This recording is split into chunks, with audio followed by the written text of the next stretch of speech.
Orders of the day, ordre du jour. Orders of the day, ordre du jour, ordre émanant du gouvernement, projet de loi émanant du gouvernement commune, étude à la deuxième lecture du projet de loi C-65, loi sur la participation électorale. Mr. Van Dal, for Mr. LeBlanc, seconded by Ms. Sachs, moves that Bill C-65, an act to amend the Canada Elections Act, be now read a second time and referred to the Standing Committee on Procedure and House Affairs. Debate. The Honourable Parliamentary Secretary to the Leader of the Government in the House of Commons. Yes, thank you, Madam Speaker. It's a pleasure to be able to rise and talk about anything related to Elections Canada and our election laws. You know, when I think in terms of elections, I think of the stakeholders. The most important stakeholder, of course, is those that are voting, Madam Speaker. Next to that, I would suggest to you that we should always take into consideration candidates play a very important role. I have a bit of experience in that sense. I've been a candidate on a dozen times or even more. Volunteers play a very important role, and of course third parties play a very important role in our elections. When you think of Elections Canada, I think it's important for us to recognize that Elections Canada plays an absolute critical role at building and ensuring public confidence in our electoral system. I would suggest to you that Elections Canada is second to no other independent election authority in the world, to no other agency or other country. I have a deep amount of respect for the fine work that the Elections Canada and those individuals put in, not only during an election, but also between elections, Madam Speaker. And I think that often gets lost. We often take Elections Canada and the fine work that they do for granted, when in fact what you'll see is countries around the world will often come to Canada or talk with Elections Canada to get the type of insights that they can do to improve their democracy and their elections, Madam Speaker. So if I can just start off by highlighting how important the work Elections Canada does and how important it is that we recognize the different individuals that are all involved. We all have something at stake in our democratic system, Madam Speaker, and nothing highlights that more than actual general election. When you take a look in terms of the legislation Bill C-65 today, it is a positive step forward. The government has, for quite a while now, been looking at ways in which we can have, yet again, positive changes to the Elections Act that will ultimately see more people being engaged and more individuals, I would suggest to you, having that much more confidence in our system. And the legislation does that in several ways. It does, in fact, make it easier to vote. The best way to amplify that would be to talk about voting by mail. And more we need to recognize what kind of options that there are. How can we ensure that someone that's in a difficult or in a situation that might require them to have the option to have their vote placed by mail?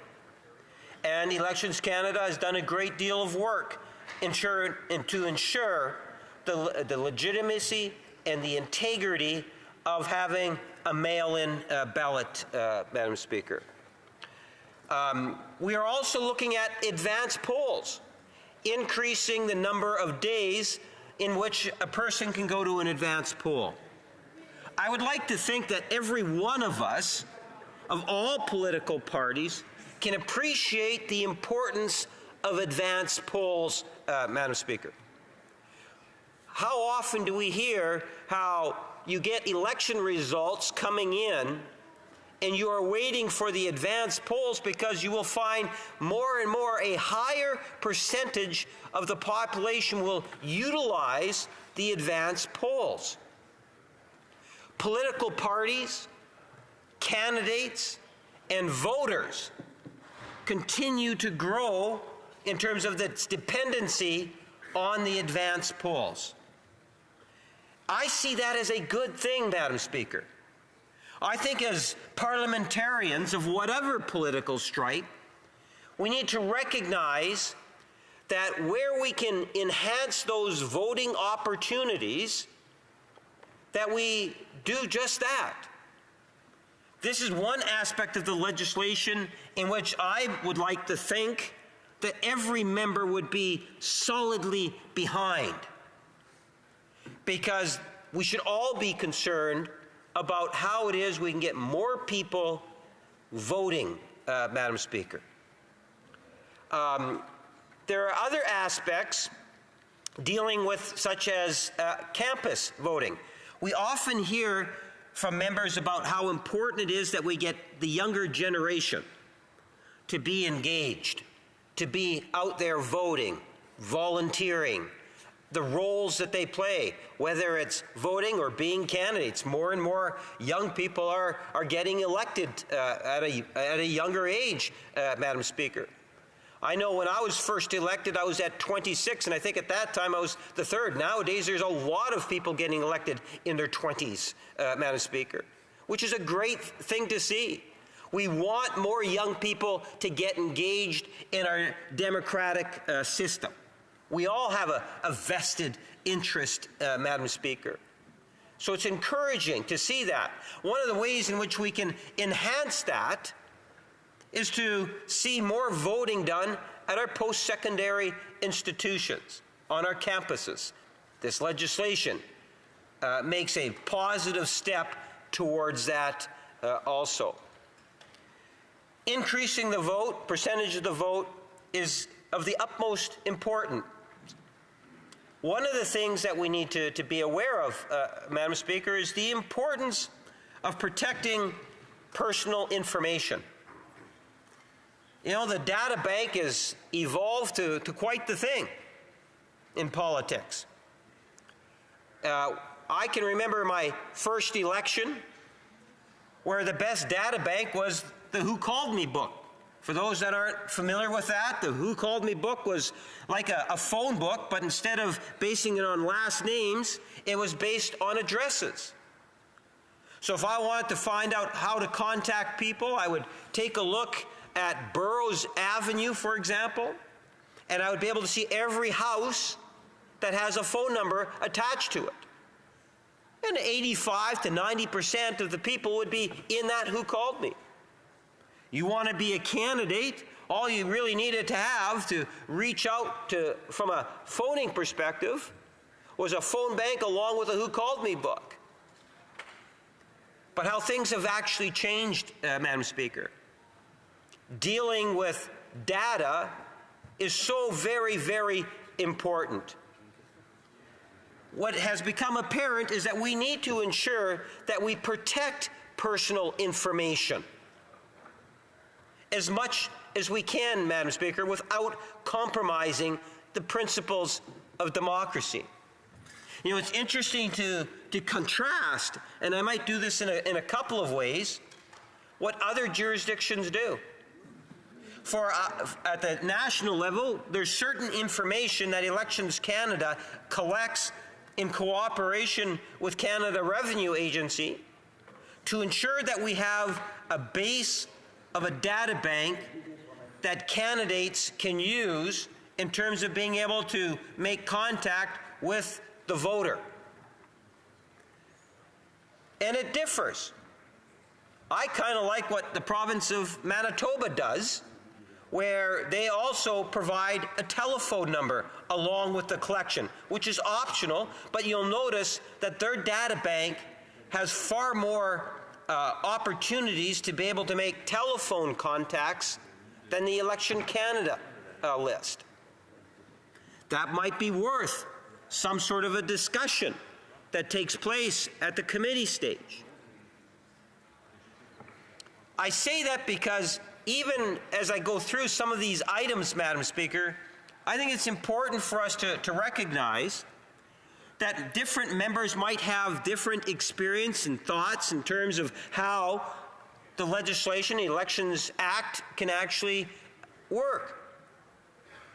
When you think about it, there's ways in which all of us have the opportunity to participate, because some of the actions that are in here, in the legislation, is not only for this upcoming election, but also the election of 2029.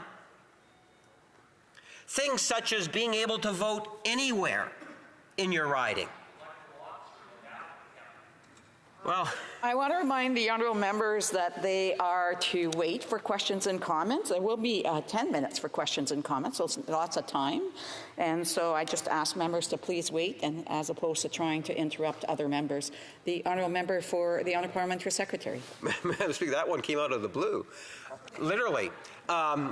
You know, when you think of it, the ability to vote anywhere in a riding is actually, I would think, a positive thing.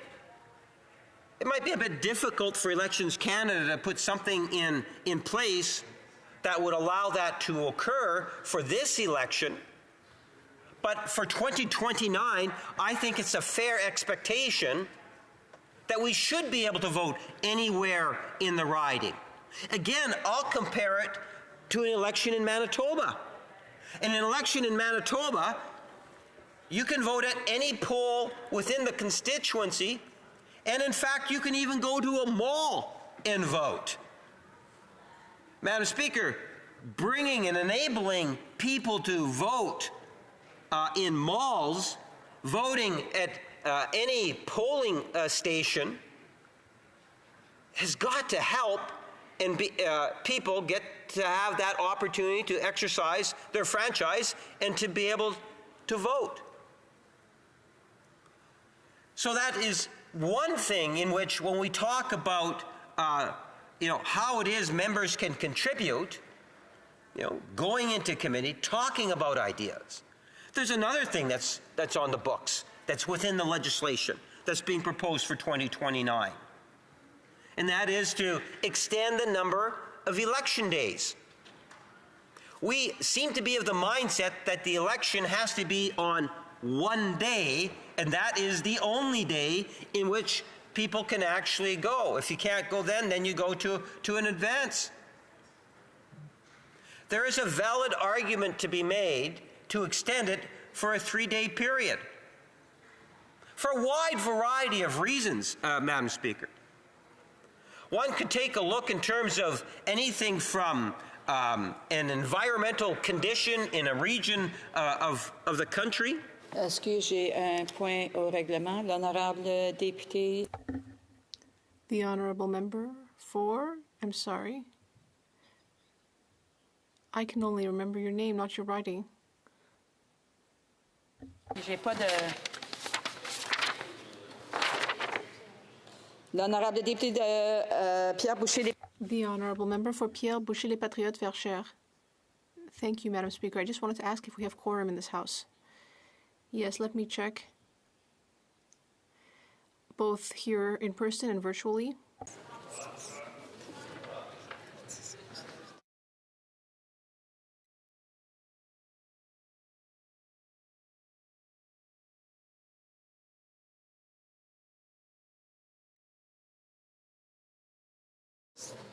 Faut en avoir 21, c'est ça?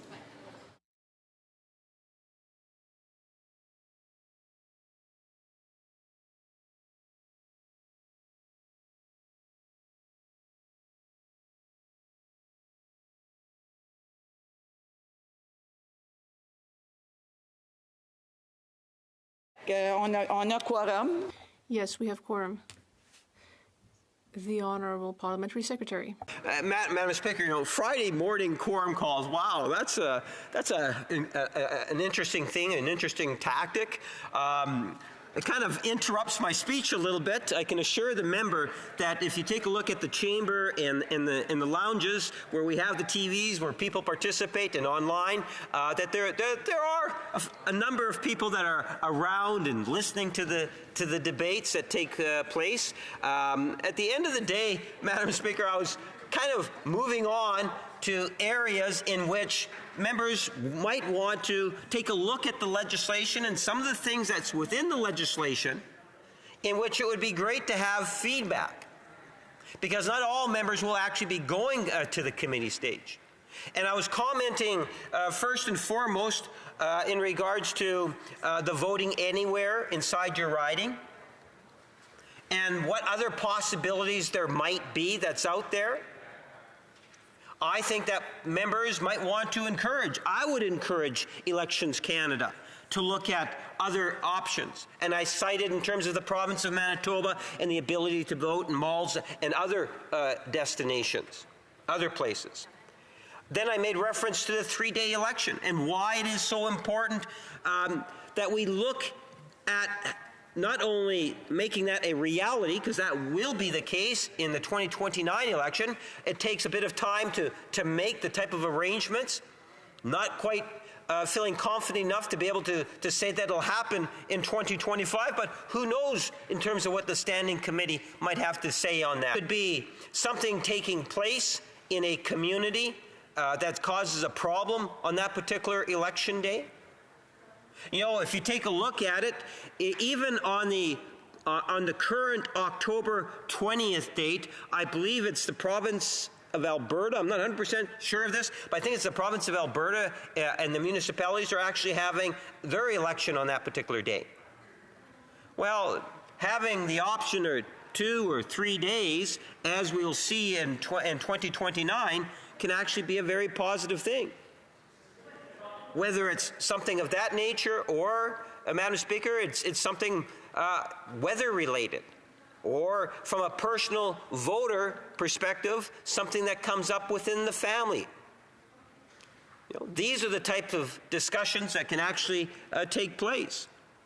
It's important to realize that when the minister and the department who've put in a great deal of effort into this legislation, that they're very much open to hearing what members of Parliament have to say, as Elections Canada will not only be monitoring this debate, but they will also be taking a look in terms of what's being said in the committees, Madam Speaker. I would suggest that there are other aspects to the legislation to make things easier for alleviating the administrative burden for candidates. Things such as pre-registration of a candidate, facilitating the use of e-signatures by eliminating the witness requirement, Madam Speaker. The signatures required for the nomination papers actually being reduced. Depending, some candidates will submit 200 plus signatures. They'll use as a mechanism in order to get an introduction at the door and whatever else you might want, but they'll get a lot of signatures on their nomination papers. That's great if you want to be able to do that, Madam Speaker. But at the end of the day, what we're proposing in this legislation is to see a reduction in the actual signatures required. I believe that that will, in fact, help facilitate many would-be candidates, Madam Speaker. And again, it'd be interesting to hear thoughts from across the way. Establishing polls in long-term care facilities and removing requirements for long-term care residents to show proof of address when voting actually on site, Madam Speaker. And allowing electors who need assistance to select anyone they wish to help them cast their ballot. Madam Speaker, these are the types of initiatives that I like to think that we learned a lot from during the pandemic. There are opportunities, again, all of which will enhance the opportunity for people to get out and vote, Madam Speaker. The Elections Act accounts for the fact that outreach, contact, and engagement between federal political parties and voters are absolutely essential and healthy to a modern democracy. Having said that, I quickly made reference to those data banks, Madam Speaker. And we need to ensure that we have checks in place to ensure privacy for a wide spectrum of ideas.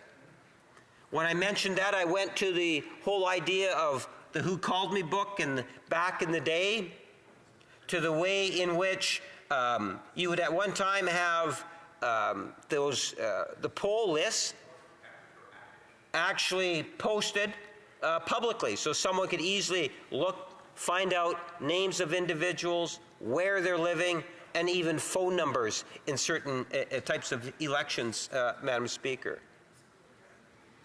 One can appreciate and understand why today we would have a very difficult time with that. We have a privacy commissioner. We have, I believe, many parliamentarians very much concerned about the privacy issue. And a lot of that is actually within now the legislation that is being proposed. Federal privacy regimes will also bolster privacy requirements for political parties and ensure a single, complete, and comprehensive federal privacy regime.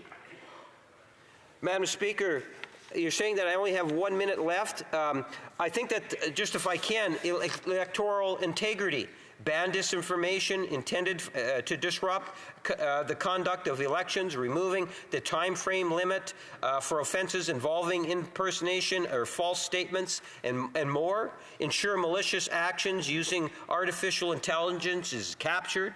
Safeguard against foreign, untraceable, and difficult to trace donations. In other words, banning things such as prepaid credit cards and cryptocurrency and other things. Prohibit aiding and abetting of a violation. We're strengthening Elections Canada enforcement and compliance abilities, Madam Speaker. This is all good stuff, and I would highly recommend that members opposite in all political parties see the value in bringing forward thoughts that they might have at the committee stage, and hopefully, Madam Speaker, we will be able to see it pass relatively quickly so we can start the dialogue at the standing committees and get this exchange and legislation moving forward. Thank you. Questions and comments? The Honourable for St. Albert and Newton. Well, thank you very much, Madam Speaker. What we have is a self-billed elections bill that really is a pension bill. It ought to be called the Loser Liberal Pension Protection Act, because what we have is a deeply unpopular government faced with an election date of October 20th, 2025. The problem is that those Liberals elected in 2019 would not qualify for their pensions. So what does this government do? They try to push back the election date to pad their pockets at the expense of Canadian taxpayers. It's about as cynical and dishonest as it gets. And to add to the level of dishonesty, the Liberals initially said, well, it's all about Diwali. Well, it has nothing to do with Diwali. If it has nothing to do with pensions, why don't the Liberals get on with it and call a carbon tax election so that Canadians can be put out of the misery that this government has caused them? The Honourable Parliamentary Secretary. Well, I wonder, Madam Speaker, as I was speaking, the member seemed to be agitated as he was kind of like bubbling in his seat there. And now I think I know why. Newsflash to the member across the way. It's a minority government. In a minority government, the Liberal government, as he puts it, does not get everything that we want. This is legislation that not one political party is behind. I like to think there's many aspects of it. Even the member that posed the question is going to actually support. At least I would hope, Madam Speaker. First, let's get the consensus. Elections Canada is an incredible organization and does a wonderful job at protecting the security and the confidence of Canadians in our electoral system. The second thing that I would say is that if the member is passionate about one aspect, well, it takes more than one party in order to pass any aspect of the legislation. Questions et commentaires. Questions and comments. The Honourable Member for Pierre Boucher, les Patriotes Verts. Thank you, Madam Speaker. The member across the way did an excellent speech about this bill tabled by his government. It seemed very interesting when he talked about it. I like to congratulate him for this. Yes, there's a lot of interesting things in this bill. However, there also seems to be a blind spot that he didn't mention in his speech, and I'm wondering why. Often the Liberals, when they table bills, they sell all of the positive aspects and extraordinary things about their legislation. But sometimes there's another side that we have to often look at the partisan side of things. What is their partisan interest of this Liberal bill? And in the present case, I'd like to know if the member across the way could tell us, by postponing the elections by 1 week, how many Liberal members will now have a right to a pension with this new date that before would not have? The Honourable Member, Parliamentary Secretary. Indicated to the Conservative member, in order to pass the legislation, we require to have a majority of votes. And I wouldn't be focusing as much attention on that particular issue. It's the Conservative Party that actually benefits the most by it. The Conservative Party has over 30 members that will benefit by it. They benefit more than any other political party inside the chamber. So if the Conservatives don't want to see it, okay, do the NDP not want to see it? Do the Bloc not want to see it? Do the Green not want to see it? Maybe there might be some Liberals that don't want to see it. Let's allow the process, allow it to go to committee. You know, is there validity in terms of saying that there's celebrations some days that maybe might justify having it on a different date? I think members of the opposition are creating something in the room in which they could ultimately change if all the opposition parties and maybe even some Liberals say we want to have it on X date as opposed to this date. Well, we will go with the majority. Questions and comments? The Honourable Member for Nanaimo Ladysmith. Thank you, Madam Speaker, and thank you to the member. Madam Speaker, as we all know, there are some very important components within this bill, specifically around adding 2 additional days for advanced polling, enshrining legislation to the Vote on Campus program. That's huge. I could go on. Now, as my colleagues have mentioned, there is one portion of this bill that speaks to moving forward the election date, which has consequences on members of Parliament's pensions. Now, there's a reason why my colleagues are bringing this up. Canadians don't want to see members of Parliament putting forward legislation that personally benefits their own pensions. They want to see solutions being put forward that's addressing the climate crisis, that's addressing the affordability crisis that many Canadians are experiencing. So my question to the member is, will he be supporting, the NDP has made it very clear that we will be putting forward an amendment to move this election date back to the original date, to see this important legislation go forward, but not see this component that benefits unfairly members of Parliament. Will the member be supporting this amendment? The Honourable Parliamentary Secretary. Yes, Madam Speaker, I can assure you I will fully respect what the majority members of this House want to see when it ultimately comes to a vote. So one can only do the math if you have every member of the Conservative Party and every member of the Bloc and every member of the NDP saying that we want to go to October the 20th. I suspect it will be on October the 20th. It's as simple as that. I think that what we should be looking at is not only that issue, and the committee no doubt will deal with that issue. And I hope they have all sorts of discussions with respect to it and they were able to resolve it. But I think there's other aspects to the legislation that is really critically important that the members made reference to. Increasing the number of advance voting days. I think that is something that is going to help immensely in ensuring more people get engaged in the 2025 election. We see more and more whether it's voters themselves, political parties, Elections Canada, we're seeing an uptake on the number of people participating at the advance polls. So by increasing the number of advance poll days, I see that as a positive thing. There's a lot of positive things within this legislation. Questions and comments? The Honourable Member for Calgary-Shepherd. Thank you, Madam Speaker. So on this piece of legislation, the defeated Liberal MPs Protection Act, forgive me, no, it's the Electoral Participation Act, it says. That parliamentary secretary did not answer the colleague for St. Albert Edmonton's question about the pension, specifically pension. All he's talked about is supposed electoral participation improvements and process improvements. And he refuses to answer on why did they feel the need to delay the next federal election by a week when the only reason to do so is to protect defeated MPs' pensions. Honourable Parliamentary Secretary. Madam Speaker, who am I to defend the 32 Conservative MPs that will benefit by that? You know, like, I don't want to. For me, I think that let's have that discussion at the committee stage. It's amazing in terms of here we have a substantial piece of legislation, and I'm glad that all opposition parties are taking positions on it. Let's allow the bill to go to committee, and if a majority of members of Parliament, remember, we are a minority, if a majority want to change it to whatever date, they're entitled to do so, Madam Speaker. What I'm hoping is that the opposition, Conservatives, will see the value in the legislation itself.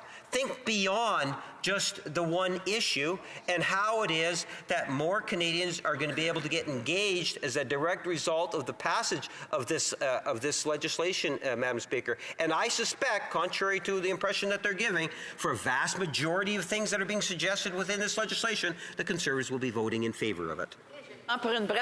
Time for a quick question. The Honourable Member for Drummond. Thank you, Madam Speaker. There's three reasons why the Bloc cannot vote for this legislation. The first, we don't want to make accommodations on religious beliefs. This is an important part of our democracy as a G7 country. For us, it's just not, it's baseless. Second thing, delaying the election by a week, and we'll be 6 days away from municipal elections in many municipalities in Quebec. I think that's irresponsible. And the third reason we won't vote for this bill is that, well, I'll stop with two because I said I would leave the Parliamentary Secretary reply. Secretary. Madam Speaker, there's a great deal more than just a change of a date within the legislation. Think in terms of the foreign interference. Think in terms of voter participation. These are very positive, progressive measures that are going to enhance the legislation. And always remember, it's a minority government. So the majority of MPs, it means it takes more than one political party, will ultimately make that determination in terms of the passage. Let's see it go. Resuming debate, the Honourable Member for Chatham-Kent-Leamington. Thank you, Madam Speaker, and I rise in the House today to speak to C-65, and I'll use the official title for the moment, an act to amend the Elections Act. But, Madam Speaker, I would first ask for unanimous consent for myself to split the time with my honourable colleague from St. Albert, Edmonton. Does the Honourable have unanimous consent to split his time? Agreed? Agreed. The Honourable Member for Chatham-Kent-Leamington. Thank you, Madam Speaker. Thank you. I often begin my interventions in this chamber with the following statement. It's an honour for me to bring the voices of the residents of Chatham-Kent-Leamington to this place. Madam Speaker, I only have and retain that privilege by a process. It's the election process, and that's what Bill C-65 purportedly seeks to amend. And running in and the timing of an election should always be about maintaining the confidence of this place, about putting a vision forward for the country, and about running on one's record in serving the country. And so while some of the provisions of this bill are supportable, Conservatives have serious concerns concerning the changing of the fixed election date. Let me first make a few comments with respect to the laudable provisions contained in the bill. The modest changes to the third-party regime, where foreign entities should not be permitted to contribute to third parties that engage in election-related activities, is supportable. There's been much discussion regarding foreign interference in our elections, and so measures that address these activities can be supported. And while there are costs associated with advanced polling days and locations, they pale in comparison to the costs involved with the amendment to move the next election date from Monday, October the 20th, 2025, to October 27th, 2025. And so any further possible committee examination of this bill should be contingent on addressing this following point.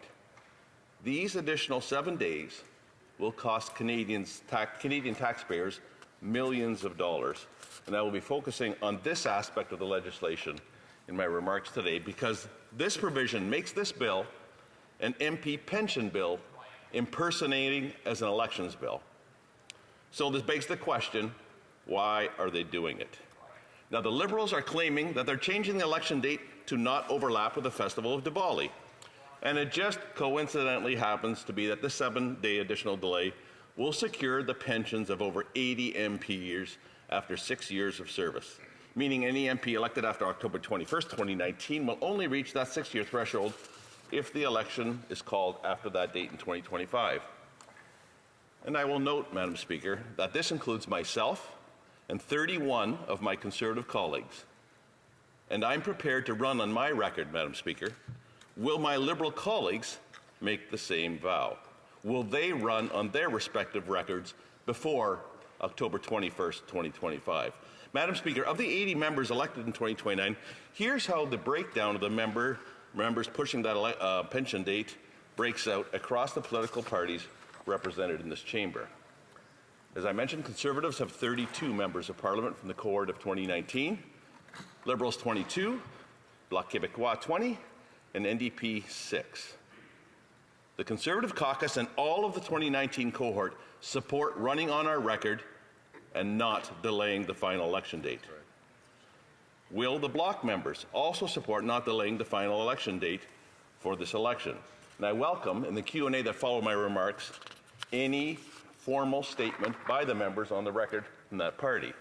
Similarly, I would invite my NDP colleagues, and they've been alluding to that as well, as have the Bloc, put on the record in your questions to me that you will not support this. That is first and foremost before we go on to any further discussions on this bill. Now, the Liberal government is adamant that the sole reason for this legislation is to strengthen our democracy.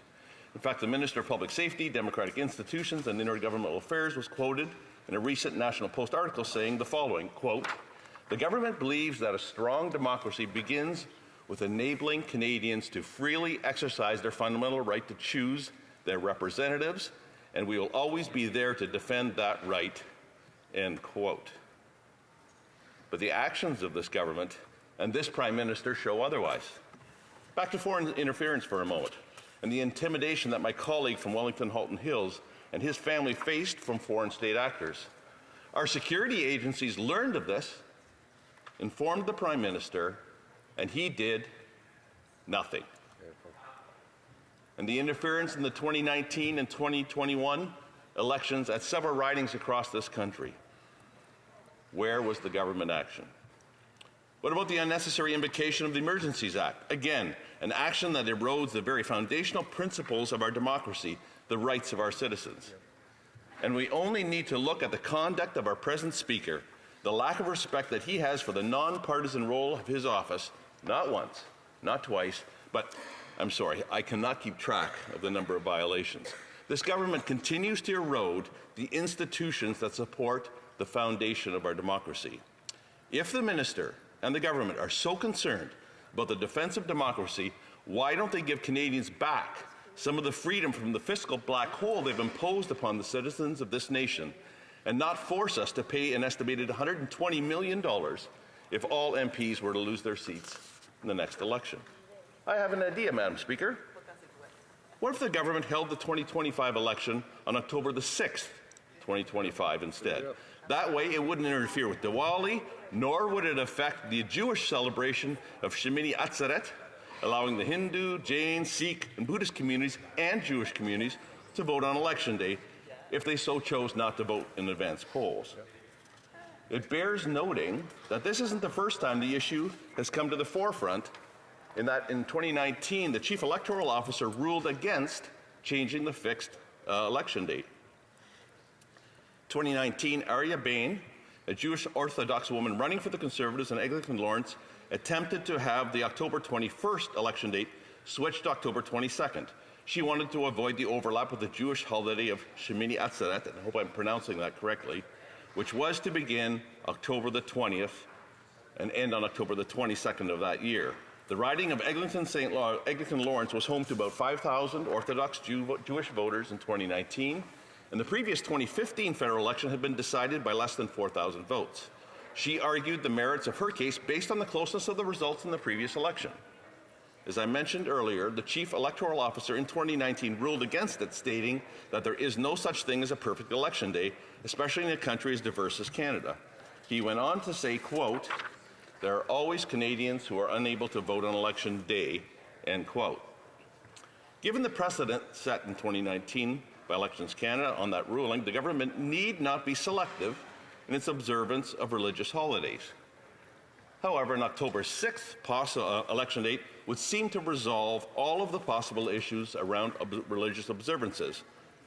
Or even better yet, let's have an election now. That's right. That allows this government to run on its carbon tax record that it so proudly defends in this chamber. It can run on its housing record, it can run on its fiscal management of the country record. After 9 long years of this Liberal government, we can ill afford another selfish Liberal policy that will further bankrupt future generations to come.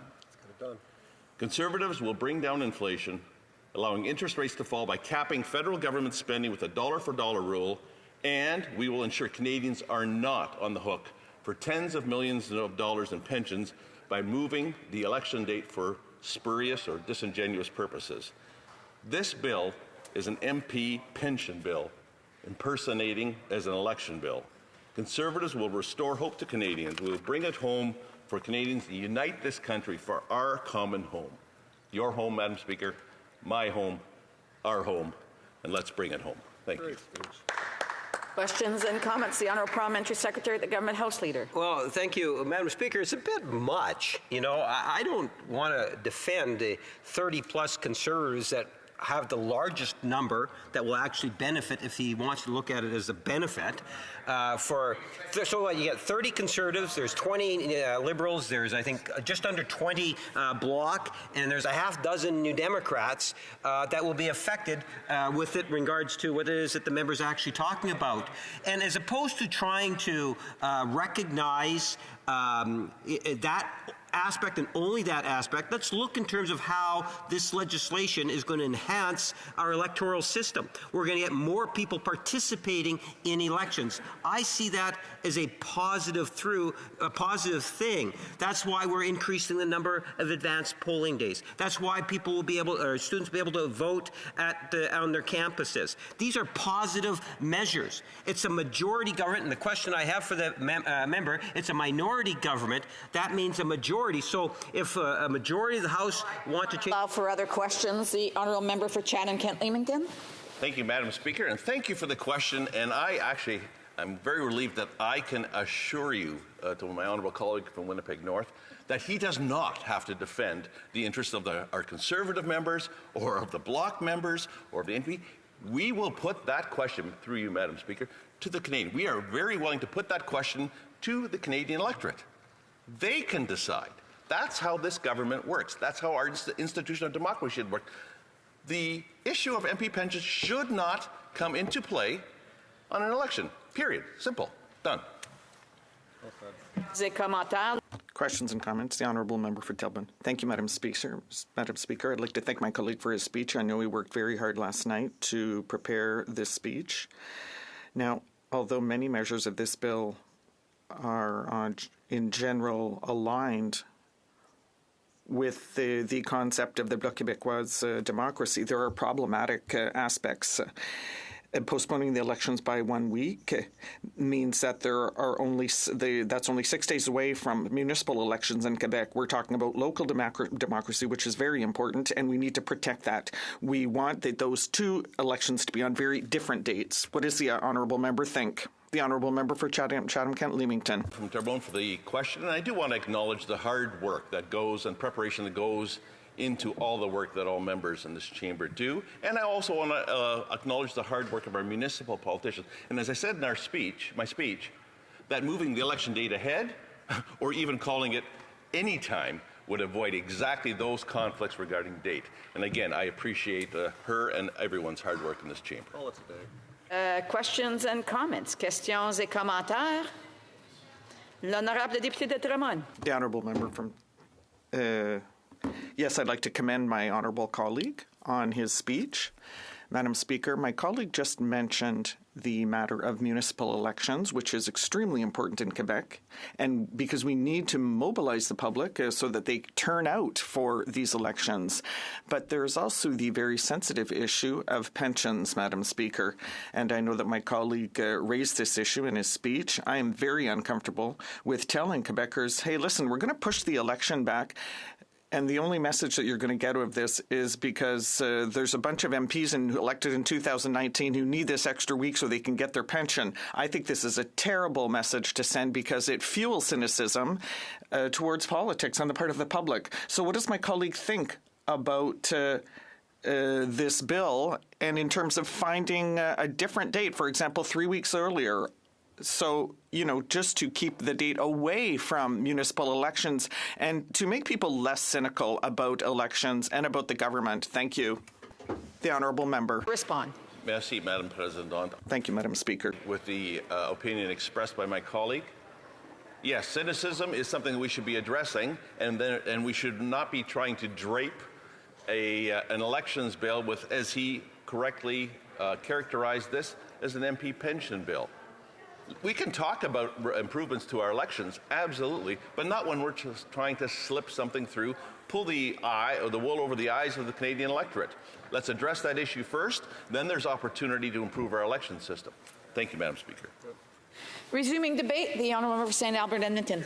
Thank you, Madam Speaker. I rise to speak to Bill C-65, an act to amend the Canada Elections Act. I listened attentively to the Parliamentary Secretary to the Government House Leader in his speech, and he characterized the bill as good stuff and suggested that at the end of the day Conservatives would support the bill. I can assure him that what is in the bill isn't good stuff, and Conservatives will not be supporting Bill C-65. There are problems with this bill, putting aside the pension issue, which I will get into later. There are amendments that we cannot support. For example, one of the amendments provided for in the bill is with respect to special ballot voting, whereby a voter would be able to mark their ballot by filling in their preferred political party as opposed to their preferred candidate. This raises constitutional questions. Under our Constitution, there are multiple references to members, individuals being elected to the House of Commons. In contrast, there is not a single reference to political parties in our Constitution. And that is because in Canada, we elect individuals to the House of Commons. We do not elect political parties. This amendment completely upends that. And I would submit that it is arguable that the amendment is unconstitutional, but at the very best, it is problematic. For instance, if it were to be adopted, what is to say that another amendment could be made to the Canada Elections Act whereby the names of individual candidates are removed altogether and that Canadians would simply mark their ballot by filling in their preferred political party. Another problematic amendment to the Canada Elections Act provided for in the bill relates to assisting voters marking in their ballot. As it stands today, a voter who requires assistance may receive assistance from an individual who may help them mark in their ballot. Now, such an individual may only help one voter in an election, and there must be some personal connection between the voter and the individual assisting them. This legislation removes both of those criteria. Under this bill, an individual would be able to help an unlimited number of voters mark in their ballot, notwithstanding any connection of any sort between the person assisting and the elector. And I would submit that this, on its face, raises questions of potential abuse, and therefore I would suggest that this amendment be carefully scrutinized at committee. With respect to the third-party financing regime, this bill is a step in the right direction, but is inadequate.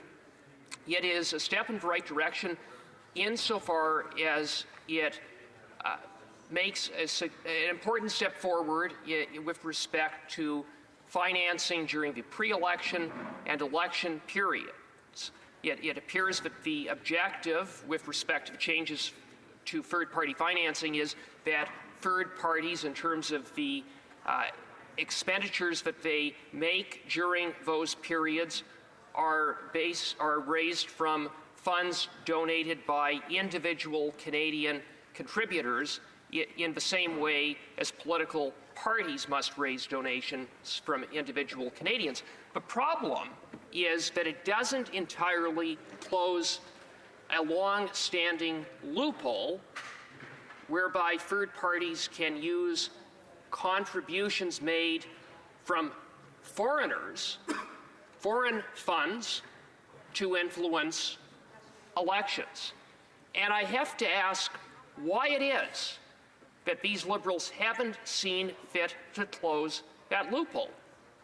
We know that during the 2015 election, millions and millions of dollars were funneled from U.S.-based organizations, including the U.S. Tides Foundation, to registered third parties who ran a coordinated campaign to defeat Conservatives to the benefit of the Liberal Party. And after 9 years of this Prime Minister, we have seen a Prime Minister and a government that have a deeply troubling record of turning a blind eye to foreign interference and even being complicit with foreign interference, whether that foreign interference emanates from Beijing or from the U.S., so long as it benefits the Liberal Party. And I have to say, I can't help but wonder that the reason that the Liberals have not fully closed this foreign money loophole with respect to third-party financing is because they see it as a loophole that benefits them electorally. And, Madam Speaker, I could go on talking about other aspects of this bill and problems with this bill, but at the end of the day, it really doesn't matter because this bill is not an elections bill. That's not what this bill is about. It's a pension bill. It's the Loser Liberal Pension Protection Act. That's what this bill is, under the guise of an elections bill. And by the way, this government isn't fooling anyone. To put it in some context, Madam Speaker, we have a deeply, deeply unpopular Prime Minister and government that is on the verge of facing a massive electoral defeat whenever they have the guts to call the next election. And what that means, of course, is that many of these Liberals sitting across the way aren't going to be here after the next election. Now, they have to call an election by October 20th, 2025. But the problem that they have is that the Liberals who were elected in 2019, many of whom faced almost certain defeat, don't qualify for their pension. So what do these Liberals do? They introduce the Loser Liberal Pension Protection Act so that they push back the election date so that all of a sudden these soon-to-be loser Liberals will pad their pockets with a pension. It is about as cynical and about as dishonest as it gets from arguably one of the most cynical and dishonest governments that has ever governed this country. And it is an absolute abuse of the legislative power of this government. And you know what?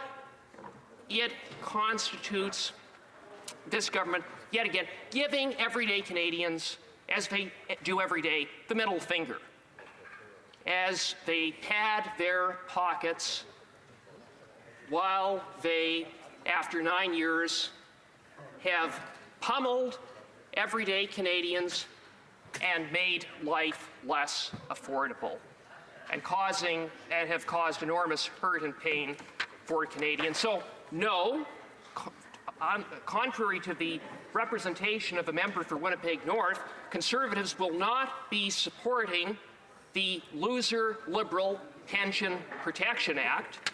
And with that, I will be moving, seconded by the member for Calgary-Shepherd, the following: that the motion be amended by deleting all the words after the word that and substituting the following: the House declined to give second reading to Bill C-65, an act to amend the Canada Elections Act, as the bill delays the next election so that more departing members of Parliament can collect taxpayer-funded pensions, a measure that is particularly offensive at a time when Canadians are struggling due to the NDP Liberal government's inflation, carbon tax, and housing costs. Thank you, Madam Speaker.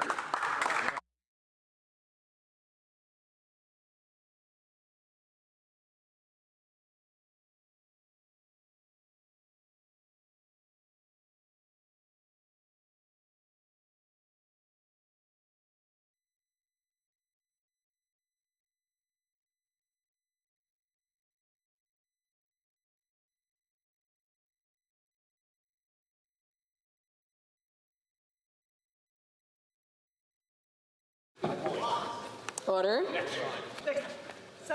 Order. Mr. Cooper, seconded by Mr. Kamick, moves the following amendment: that the motion be amended by deleting all the words after the word that and substituting the following: the House declined to give a second reading to Bill C-65, an act to amend the Canada Elections Act, as the bill delays the next federal election so that more departing members of Parliament can collect taxpayer-funded pensions, a measure that is particularly offensive at a time when Canadians are struggling due to the NDP Liberal government's inflation, carbon tax, and housing costs. L'amendement est recevable. The amendment is in order. Parliamentary Secretary, the Government House Leader. Well, Madam Speaker, as I said, who am I to defend the 32 Conservatives? 32 Conservative MPs are the biggest benefactor, and yet he's calling us, the Liberals, for defending the Conservatives? There's 22 Liberals and 19... Order. I think that we all want to hear the response, and if not, then I would ask members to still not disrupt the proceedings. The Honourable Parliamentary Secretary. Liberals, 32 Conservatives, 22 Liberals, 19 Bloc, a half dozen New Democrats. That's the individuals that are affected. That aside, my question to the member is, I don't understand the Conservatives as to the last time they brought in legislation. Remember, you tried to get rid of the voter ID card as a way to identify yourself? It's voter suppression, robocalls. Remember Dean Del Mastro let out in handcuffs? Madam Speaker, what is it that the Conservative Party doesn't understand the importance of democracy in Canada? Okay, the Honourable Member St. Albert Edmonton. Madam Speaker, I would invite the member to talk to the member for Steveston, Richmond East, and then compare that to the testimony of our former colleague, Kenny Chu, who provided evidence of the Liberal Party amplifying disinformation for the partisan gain of the Liberal Party.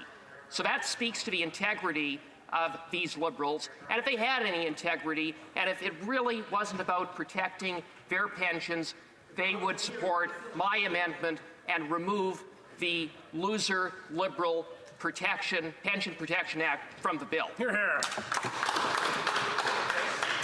We're having to go to statements by members. The honourable member will have 3 minutes and 30 seconds left the next time that this matter is before the House.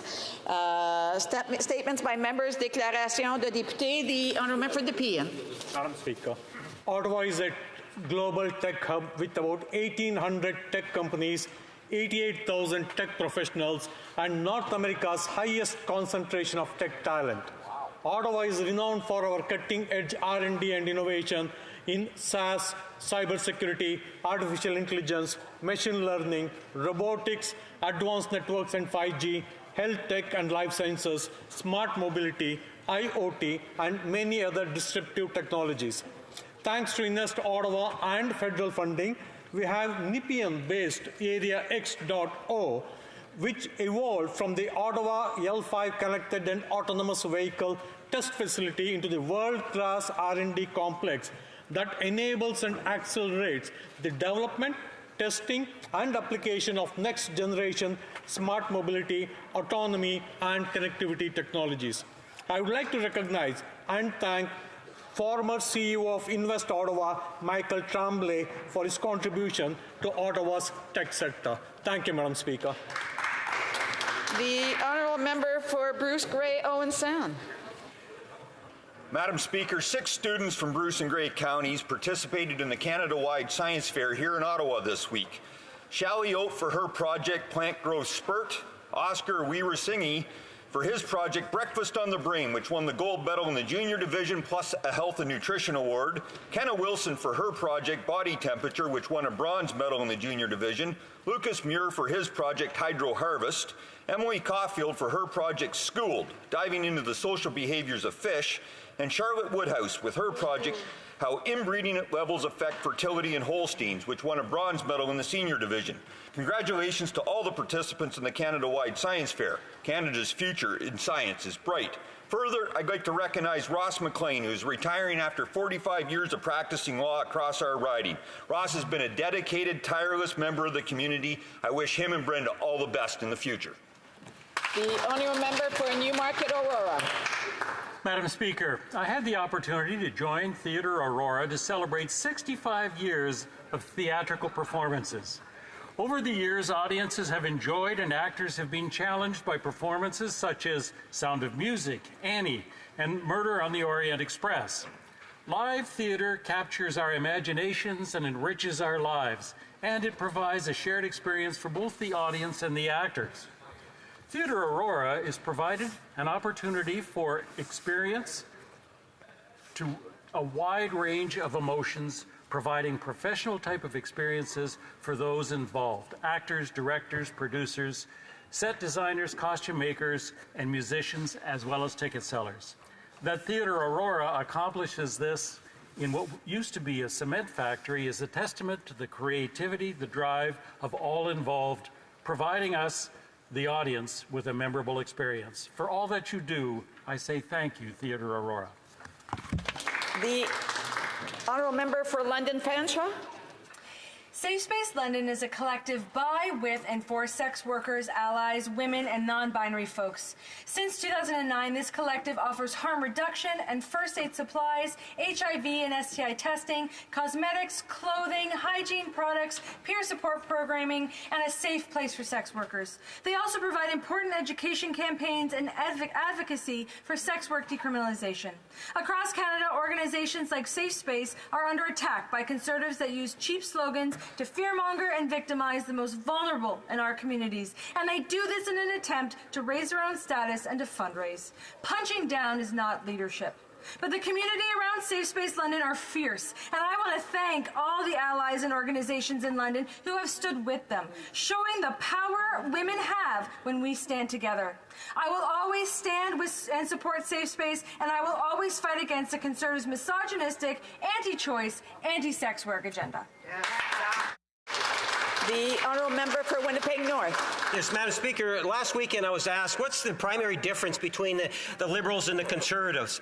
And in 2 words, I said that Liberals care, Conservatives cut. Think of in terms of it this way. Let me expand. The National Food Program in schools, Liberals do care about that. The National Disability Program, Liberals do care about that issue. The Canada Dental Plan, Madam Speaker, Liberals care, the Conservatives cut.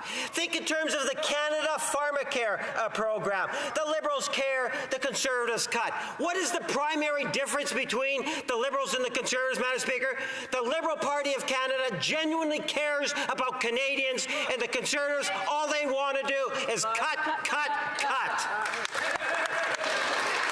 The honourable member for Halliburton, Kawartha Lakes, Brock.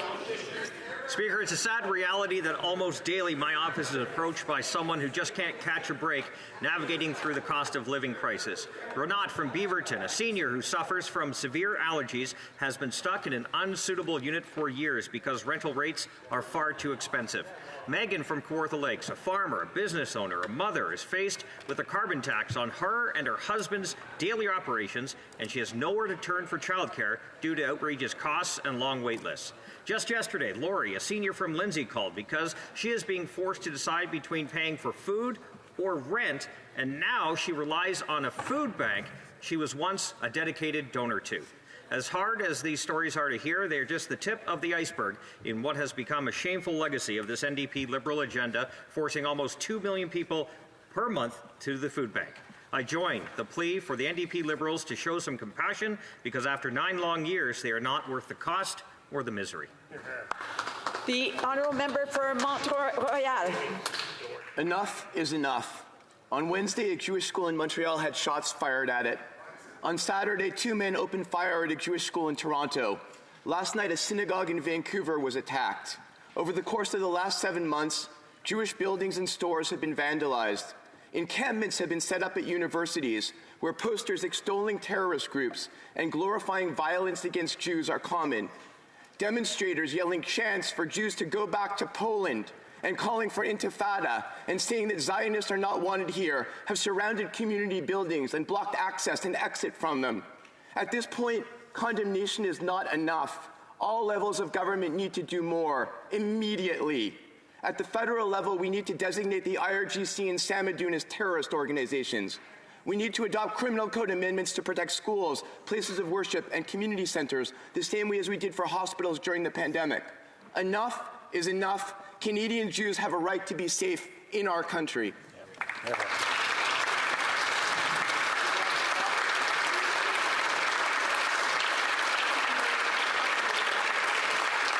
The honourable member for Etobicoke Lakeshore. Madam Speaker, when I was 14, I met a guy named Joe Kennedy. We formed a friendship that would last a lifetime. On March 9th, Joe passed away to a heart problem, which is ironic given that he had a better heart than anybody I've ever met.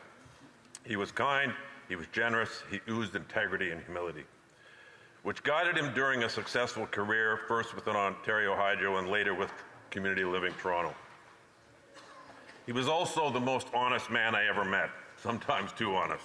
I know because I was at the receiving end of it for over 45 years. But he dished it out with a dry sense of humor. Madam Speaker, his opinion mattered to me more than any other, and I wouldn't be standing here without him. He was also fiercely loyal, Madam Speaker. Probably no greater example than his dedication and commitment to supporting the Toronto Maple Leafs.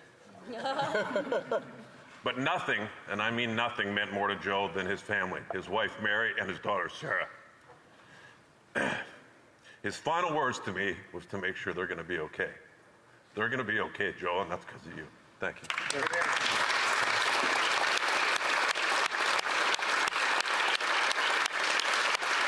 The honourable member for Kelowna Lake Country. I have blonde hair with hazel eyes. I'm 5'7". I'm wearing a black dress with a royal blue blazer.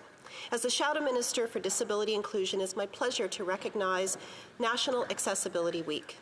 Let us acknowledge the contributions and leadership of persons with disabilities and of their allies, the organizations and communities who care for, support, and champion for persons with disabilities in Canada. There is still much to do to make our society more accessible so persons with disabilities can access many of the services and places most people take for granted. Even in this place, the highest institution in the land, where it has come to my attention of ways that this place hasn't met accessibility needs, and I'm actively working with House administration on this. So this week and every week, let's recognize the important contributions of Canadians living with disabilities and those who support them, and commit to work on removing barriers to accessibility. The honourable member for Mississauga, Erin Mills. Madam Speaker, I rise today to highlight our government's New Horizons for Seniors program.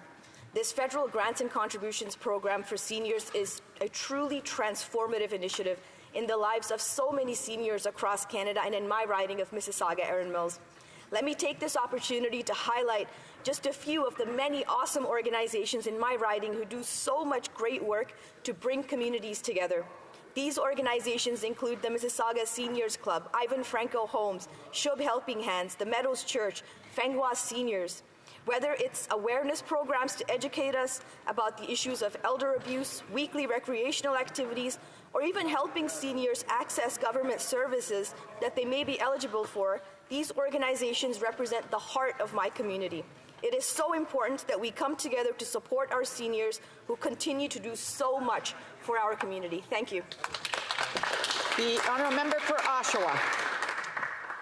Madam Speaker, in Durham Region for years, the rite of passage included spending a week with Mom and Dad at Darlington Provincial Park, camping, roasting marshmallows, hot dogs, and the famous sing-alongs.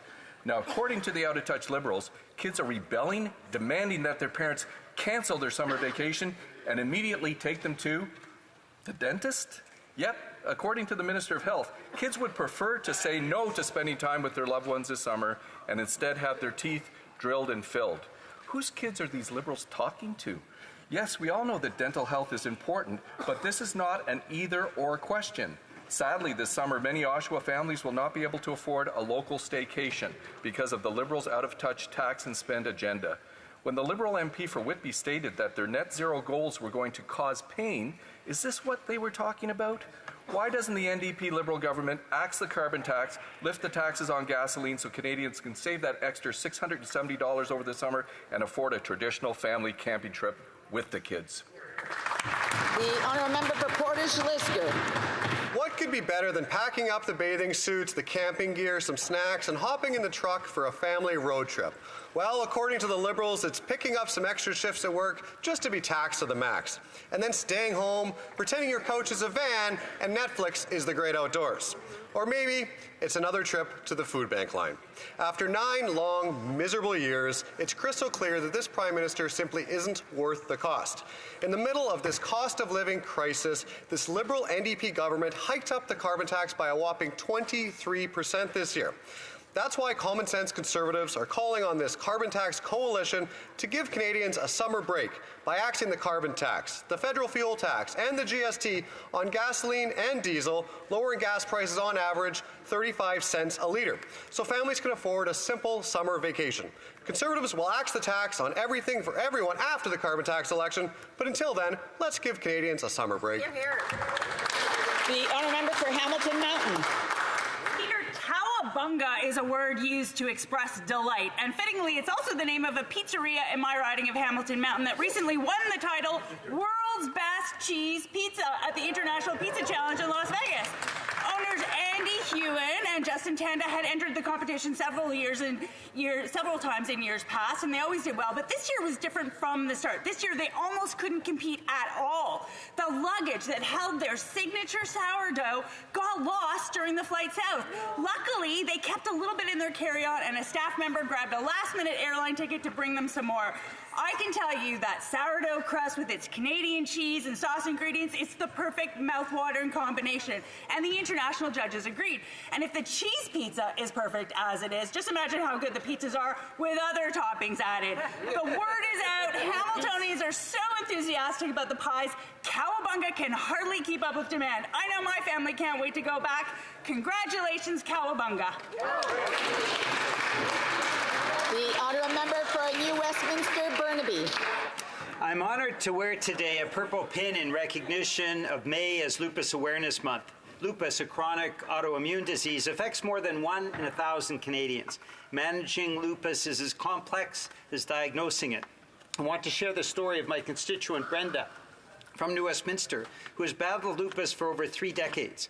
This disease can impact organs, including the skin, eyes, joints, heart, lungs, and kidneys. Brenda requires 17 different medications to manage her lupus effectively. That's why the NDP advocates for increased funding to support a comprehensive approach that encompasses medication for symptom management, lifestyle adjustments, and consistent supervision by healthcare professionals. Together, we must ensure all lupus patients have equitable access to quality care, which is crucial for their well-being now and in the future. I extend my gratitude to Brenda, to my terrific niece Charlotte, who works as a teacher and battles lupus, as well as Lupus Canada, for their tireless advocacy during Lupus Awareness Month. Thank you. The Honourable Member for Drummond. Madam Speaker, radio is a very special medium because it becomes part of people's lives. And we saw that with Yves Deshotel, Radio-Canada's traffic reporter. He's just retired after 47 years. He started out in Regina, then lived in Montreal, where he used to drive his famous car nicknamed the Hedgehog. Yves quietly became part of our mornings and afternoons when we were driving to work or back from work. And even when we worked from home, we would turn up the volume to listen to him, like an old friend with a comforting voice. He had a touch of humor or the appropriate tone in serious situations. He was always extremely pleasant with listeners who would call him to let him know what traffic was doing. Yves Deshotel is retiring, and we'll just have to get used to it. But based on all of the tributes that we're hearing, well, we can say that we all agree in wishing him very happy roads ahead. Thank you. The Honourable Member for Calgary-Nose Hill. We can't redistribute what we don't have. After 9 years of Liberal inflationary spending, this is what Mark Carney, likely the next leader of the Liberal Party, said in a campaign-style speech at a recent meeting of the Liberal Politburo Canada 2020. We can't redistribute what we don't have.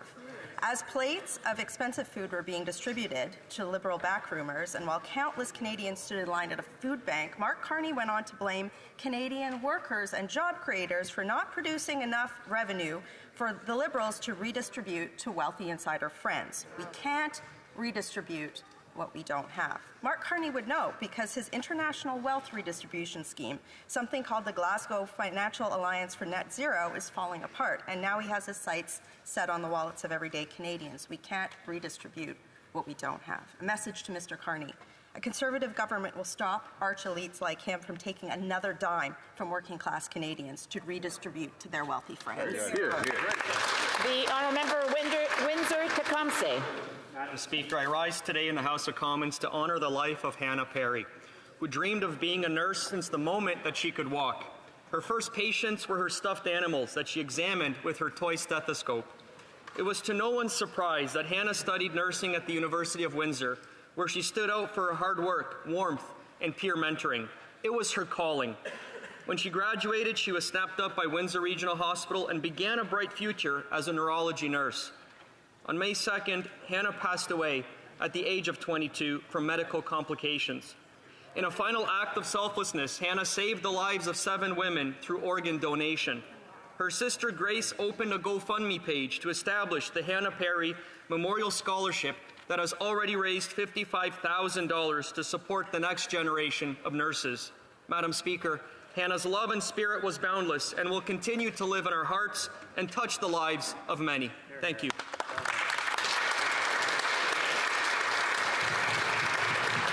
Oral questions, questions orales. The Honourable for Northumberland, Peterborough South.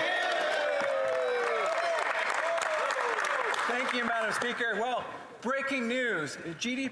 Last week, GDP per capita was worse than 2017. This week, it's worse than 2016. After 9 years as NDP Liberal government, Canadians are getting poorer.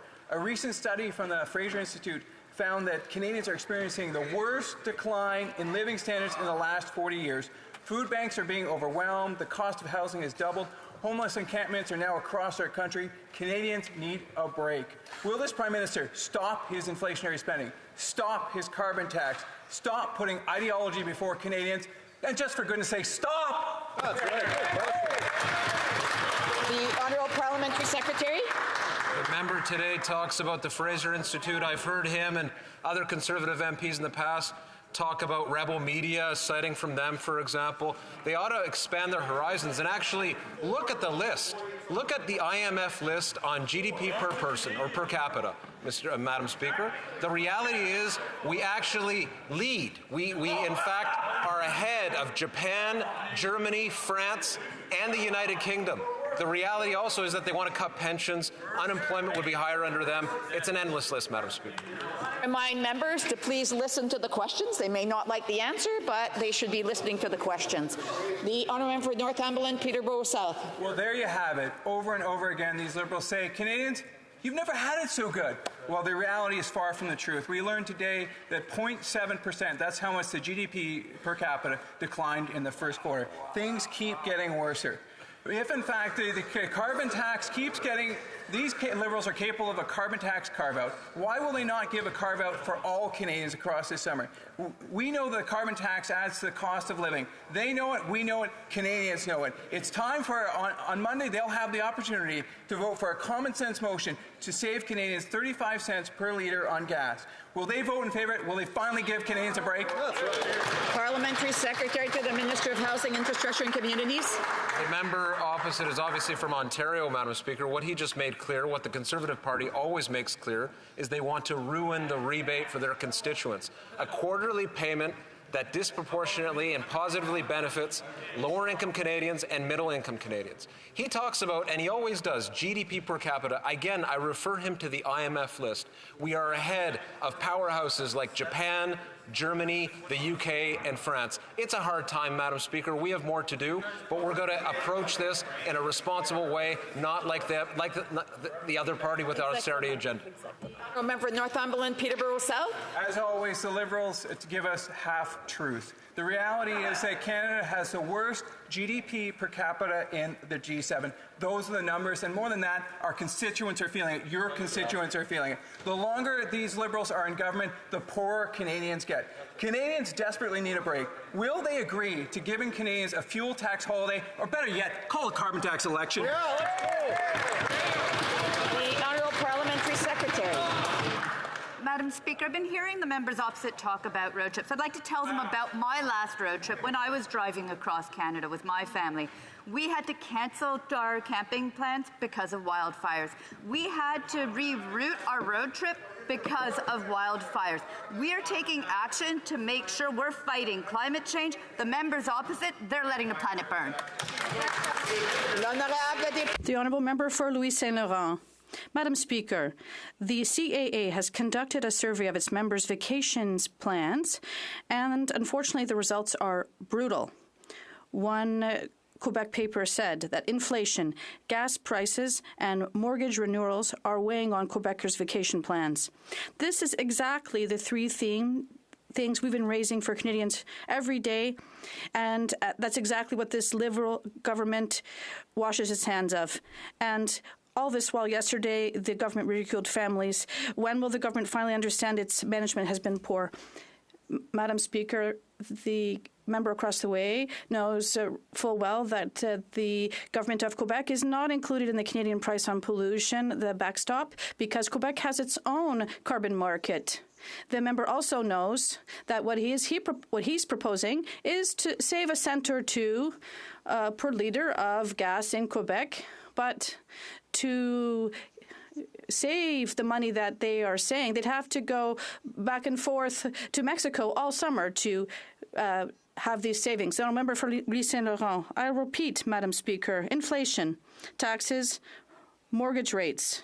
For 9 years, this government has not controlled spending at all, or its inflationary budgets or deficits. They're feeding inflation and directly boost mortgage rates. As for taxes, we know that they've invented new taxes, and even worse, their bloc allies want to hike the carbon tax, and they've punished people. Will these people finally understand one day that Quebecers are fed up of paying tax and having extra tax? The Honourable Minister. Thank you, Madam Speaker. That's exactly what we have to do, is understand the situation. It's very simple, Madam Speaker. 8 out of 10 families in Canada receive more back from the carbon rebate, and the reason is quite simple. Because all of these carbon revenues are redistributed to Canada's. The richest Canadians pay more than they receive, but the middle class receives more than they pay. And that is why 8 out of every 10 Canadians families get more back in their pockets from the price on pollution. So it also avoids pollution. The Honourable Member from Manicouagan. The Liberals have turned the Official Languages Committee into a never-ending source of reasons to fear the future of French. After the member for Saint Laurent, who claims that Bill 96 prevents Anglos from being treated, and after the member for Glengarry Prescott Russell insults researchers concerned about the decline of French. Yesterday, the Liberal from Alfred Pallon said that Quebec must become a bilingual to become strong and not just a unilingual francophone province. And according to him, French reduces us. So once again, is this the Liberal position? If not, will they call their MP to order? If there's one thing, Madam Speaker, that we cannot be clear on, it's the Liberal Party's commitment and the Government of Canada's commitment to respecting our two official languages. In all of our institutions and at all levels of government in Canada, we are here to protect Francophone minorities outside of Quebec, and we also recognize the decline of French across the country, including in Quebec. And yes, we recognize that there is a linguistic minority in Quebec as well. The Honourable Member for Mandi-Quagan. This is indicative of a cultural problem in the Liberal program. The raison d'etre of the Language Committee is to promote French in Canada, and all the Liberals have to do is, out of their 156 members, pick 5 of their own who speak French and want to protect it. And all they have to do is only follow these 2 criteria, and they can't even do that. So let's get back to the member for Alfred Pallon, who defends in committee that English should be the official language in Quebec, become one rather. What is he doing here? Is it hard to send a Liberal who doesn't want to harm the French language? Madam Speaker, the member from Alfred Pallon is just as much of a Quebecer as the colleague across the way. There are 35 members from the government from Quebec, and we want to protect French in Quebec, and the official languages and minorities across the country is what we want to protect. And the Bloc is here to do one thing: turn Quebecers against each other, create quarrels, and divide people. We're not here for that. And we are in favor of linguistic unity, Madam Speaker. Burnaby. One-third of people enrolled in the NDP's dental care program are in Quebec. The need is there, and the NDP has delivered. But the Conservatives and the Bloc don't want dental care for seniors, children, or people living with disabilities. The Conservatives are spreading misinformation. I don't care about the impact this could have on people's health and pocketbooks. We can't let them do this. Will the government counter the Conservatives' misinformation and ensure that dental care is available to everyone who needs it? The Honourable Member or Minister of Public Services and Procurement. Thank you, Madam Speaker. Surprising news from the Conservative leader. Last week, at Radio-Canada in Quebec, he said that the Canadian dental care system didn't exist. He said this live on the radio in Quebec. The dental care system didn't exist. Yeah, we're talking about misinformation. We need more. Well, he's totally disconnected in saying that we don't have a system, even though there's thousands that are signed up for it, and others are as well. The NDP forced the government to do it, and now we want to make sure that all Canadians get it. Beginning in June, children under 18 and persons with disabilities will benefit from the NDP's dental care plan. Tens of thousands of seniors are already saving money thanks to this dental coverage. But the Conservatives want Canadians to pay out of pocket. They already want to axe dental care for seniors. They're spreading disinformation and doing everything they can to take it away. Will this government put into place all the resources necessary to fight Conservative disinformation and stop them from denying dental care for Canadians? Parliamentary Secretary to the Minister of Health. Well, thank you very much, Speaker, and I want to thank the member opposite for a very important question. The Conservatives are in denial. They will continue to deny that somehow dental care does not exist because they really don't care about Canadians. They don't care about the seniors, hundreds of thousands of seniors who already have access to dental care, because what Conservatives will do is they will cut this really important and essential program that is already looking after our seniors. We will continue to defend the dental care program and grow it so that all Canadians who are eligible can get access to good oral health care. The honourable member for Sturgeon River Parkland. Well, Madam Speaker, after 9 years, it's clear that Canadian families, that this NDP Liberal government is not worth the cost. Canadians are struggling to make ends meet. Rent and mortgages have doubled, and groceries have doubled. And now the summer family road trip that so many look forward to is coming out of reach. In fact, families from my riding who look forward to going to Jasper every summer are having to cancel this trip because of this NDP Liberals carbon tax. That's why Conservatives are calling on this NDP Liberal government to give Canadians a break this summer. By axing the carbon tax and all other fuel taxes, it will save Alberta families and all Canadian families hundreds of dollars. Why won't this NDP Liberal government give Canadians a break? Hear, hear. The Honourable Parliamentary Secretary to the Minister of Environment and Climate Change. Madam Speaker, let me talk more about that road trip. As I traveled through the mountains, Rockies, I couldn't see them. You know why? Because of the thick smoke coming from wildfires. Could only see about 2 cars ahead of me. We're fighting to save the family road trip, to make sure that Canadians get to experience this beautiful country. What are the Conservatives doing? They're letting the planet burn. The honourable member Sturgeon River Parkland. Well, Madam Speaker, yesterday the Liberal Health Minister and that Liberal over there showed Canadians just how out of touch these Liberals are with the lives of everyday Canadians. Apparently, any family vacation that isn't using a bicycle needs to be cancelled because it's destroying the planet. Conservatives are calling on this NDP Liberal government to axe their carbon tax this summer to give Canadians a break so they can enjoy a summer vacation. Unlike these out-of-touch Liberals, Conservatives want our children to explore our great country. Why are these Liberals telling them to stay at home instead and just look at their phones? The Honourable Government House Leader. What happened yesterday in this House is that the Health Minister exposed the Conservatives. The Conservatives had offered up what they called hundreds and hundreds of dollars in savings. But the Health Minister was describing what you would have to do to access these savings that the Conservatives were claiming. 38,000 kilometers in an automobile locked up with your children non-stop would be the requirement in order to derive the savings the Conservatives were claiming. They should be ashamed of themselves. It's misinformation, Madam Speaker. You know, we weren't doing too bad. I just want to remind members to please keep their thoughts to themselves until they're being recognized by the Speaker. The Honourable Member for Saskatoon-Grasswood. Okay. Thank you, Madam Speaker. After 9 years, this NDP Liberal Prime Minister is not worth the cost. Instead of offering tax release, this government increased the carbon tax by another 23%. Conservatives are asking this Prime Minister to immediately axe gas taxes. That would save a Saskatchewan family $860 this summer alone.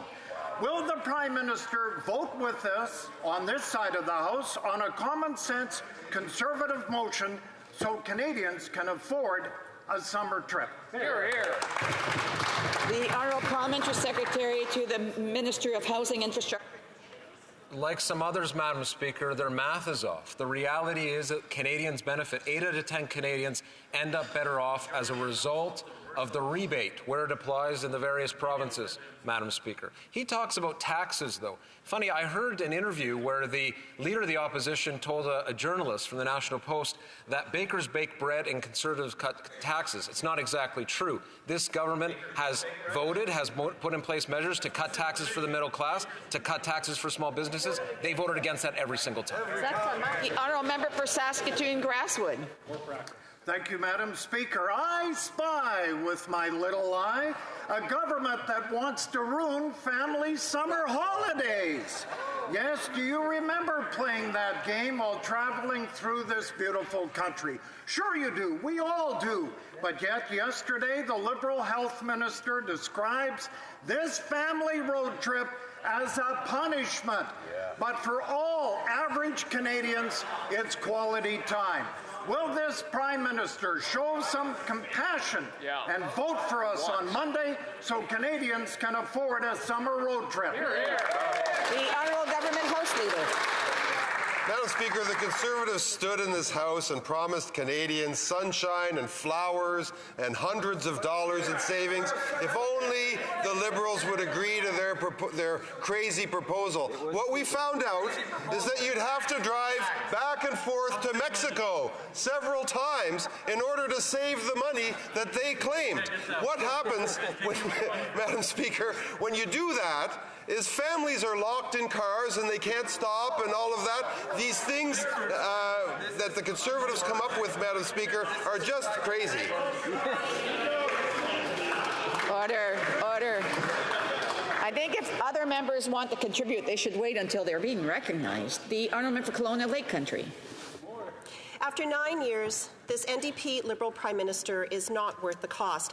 On Monday, this House will vote for our common-sense Conservative motion to save Canadians 35 cents per litre on gas until Labour Day by axing the carbon tax, the federal fuel tax, and GST on gasoline and diesel.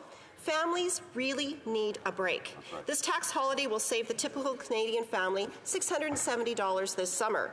So will the Prime Minister vote with us so Canadians can afford a simple summer road trip, or will he keep Canadians home this summer? Great question. The Honourable Minister. Madam Speaker, you know, on the other side of the benches, they just don't do the math. Since this government has come into power, Madam Speaker, things like the CCB, the Canada Child Benefit, have lifted over 450,000 children out of poverty so that they can have gymnastic classes, so they can go on that summer road trip. Madam Speaker, also $10 a day childcare. We're saving families thousands of dollars. Rather than 35 cents on the dollar, why don't they invest in families? The honourable member for Kelowna Lake Country. These Liberals are becoming more unhinged and out of touch. And there's the perfect example of the Liberals' socialist agenda, where they tax people to oblivion, and then they look at what they can give back a little bit that is actually your own money. Now, Canadians can't even afford to feed themselves. They can't afford to visit loved ones. They can't afford to save for their future, certainly. Taxes keep going up, and the carbon tax just went up 23%. Give people a break. Give people a tax break. Will the Liberals vote for our common sense bill to give families a tax break and axe all federal fuel taxes this summer, or will they just keep Canadians at home? Honourable Government House Leader. Madam Speaker, let me remind that member of her record. In the last election, she went around Kelowna Lake Country telling everyone, you know what we're going to do? We're going to put a price on pollution. Now she's coming here and flip-flopping, saying, oh, I must have been mistaken, Madam Speaker. I must have been mistaken. I really didn't do that. It's really selective amnesia on our part. That member has also voted against every single tax relief measure that this government has put forward in this House that favors the middle class and asks a little more of those able to pay. That is... The Honourable Member for Repentigny. The Climate Change Adaptation Expert Group, created by Quebec, tabled a disturbing report on Tuesday. The experts expect warming to reach 4.5 degrees in Montreal and 7.6 degrees in the north, 5 times higher than the target set in the Paris Agreement. Meanwhile, also on Tuesday, the Liberals and the NDP voted for $30 billion in tax breaks for oil companies, another $30 billion to greenwash this increase in dirty oil. Why not redirect or find solutions to climate change adaptation or redirect these sums? Secretary, the Minister of Environment and Climate Change. Madam Speaker, I think it's really important to take this moment to speak about the report we tabled with the IPCC to show that our current emissions are the lowest in 30 years. In 30 years. Stripping out COVID. It shows that what we're doing now to fight emissions by putting a ceiling on emissions here in Canada, and it's working. The Honourable Member for Repentigny. While the Liberals and the NDP are giving handouts to oil companies in the West, the forest fires have already begun. In Montérégie, there was a tornado on Monday, and on Wednesday, Metro Media predicted a hot, dry summer with a high risk of drought, violent storms, and forest fires. Now is the time to invest massively to mitigate the impact of natural disasters. Every dollar invested now will save 15 later, according to Quebec experts. So why not, once again, redirect the handouts to oil companies to climate change adaptation The Honourable Government House Leader. Madam Speaker, the member was talking about catastrophes. I know what she's talking about. Here in Gatineau, we've seen recent floods in recent years, and we are the first and only government to have tabled a credible plan to fight climate change and greenhouse gas emissions. She should also address the members across the way that clearly deny climate change. I don't know why she's not doing this, or they deny any investments or measures to tackle climate change. For New Westminster Southwest. Madam Speaker, the best time to buy a home or rent an apartment in this country was 9 long years ago, before the NDP Liberal Government coalition broke our country. Their policies have doubled rent, doubled mortgage payments, and doubled down payments. It's a housing nightmare for young Canadians. For families like the Hamiltons in St. John, it means paying $1,500 each month to live in a leaky, moldy apartment because they have nowhere else to go. Will the Prime Minister stop funding photo ops and bureaucracy and instead start getting homes built in this country to help Canadians that desperately need help? The Honourable Parliamentary Secretary to the Minister of Housing, Infrastructure and Communities. The colleague should check the record, Madam Speaker. Under Stephen Harper, housing costs doubled, in fact. When he talks about, for example, things like bureaucracy, they use the term gatekeepers in the pejorative every time they get.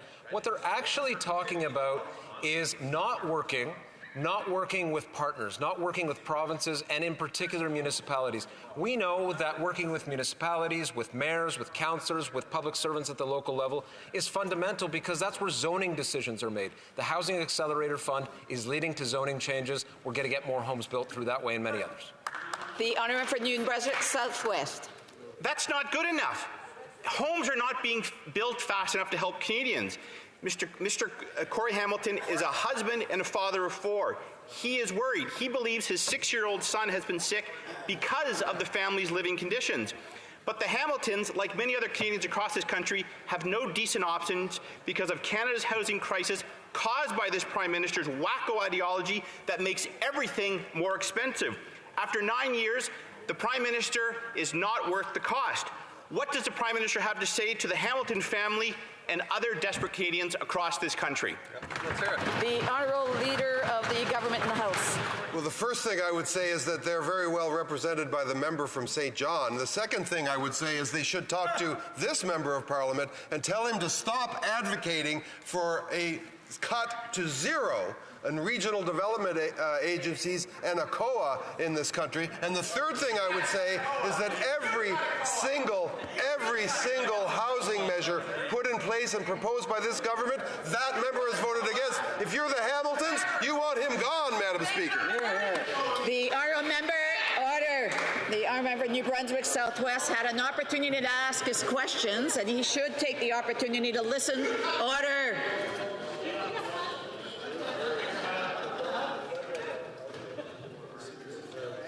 I'm glad the member can compose himself. The honourable member for Montmagny, Lisle, Kamouraska, Rivière-du-Loup. Thank you, Madam Speaker. After 9 years of this Prime Minister, the housing crisis has become unbearable for Quebecers, while homelessness and hunger are spreading across Quebec. Affordable housing is becoming increasingly rare.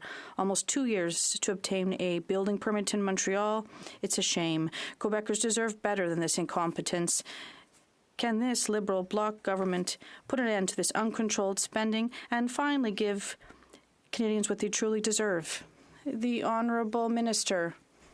Thank you, Madam Speaker. 1, 2, 3, 4, 5, 6 are the numbers of affordable housing units that the Conservative leader built throughout his entire career as Minister of Housing across the entire country. Yet he talks about insults. He insults the Quebec municipalities, saying they're incompetent, yet they're building 8,000 affordable housing units. Who's incompetent? Or the 8,000 units or the 6 from the Conservative leader? The honourable member from Montmagny, Lisle, Kamouraska, Rivière-du-Loup. Madam Speaker, 9 9 years of this Prime Minister means 9 years of misery for Quebecers. They have no affordable housing and now find themselves in motels or in the streets. The Bloc claims to defend Quebec's interests, but turns their backs on them and votes for every measure that could alleviate their suffering. They voted against the Conservatives' common sense affordable housing bill, but for $500 billion in centralizing inflationary appropriations. Can this Liberal Bloc government come to the aid of Quebecers instead of ruthlessly wasting their money? The Honourable Minister. Let's try to look at things 10, 9, 8, 7, 6, 6, rather. Affordable housing using that the Conservative leader has built throughout his entire career as housing minister across the entire country, Madam Speaker. It's surprising to hear him talk about affordable housing and insult my colleagues, yet in his riding there are 134 units that have been built in recent months by the Canadian government. The honourable for Nanaimo, Ladysmith. Madam Speaker, New Democrats want to make voting easier and more accessible for Canadians. That's why we push the government to make changes to the Electoral Reform Act. Bill, but this government has proposed changing the election date, allowing 80 additional MPs to qualify for a pension. Canadians are struggling with high costs. They don't want politicians to make laws for their own financial gain. New Democrats will introduce an amendment to keep the original election date. Will the government support it? The Honourable Parliamentary Secretary to the Minister of Foreign Affairs. Thank you very much, Madam Speaker. And while some members in the House seem to be focused on pensions, we're focused on fair elections. Hear, hear. We're focused on fair and participatory elections. We're focused on elections where people can vote and vote fairly.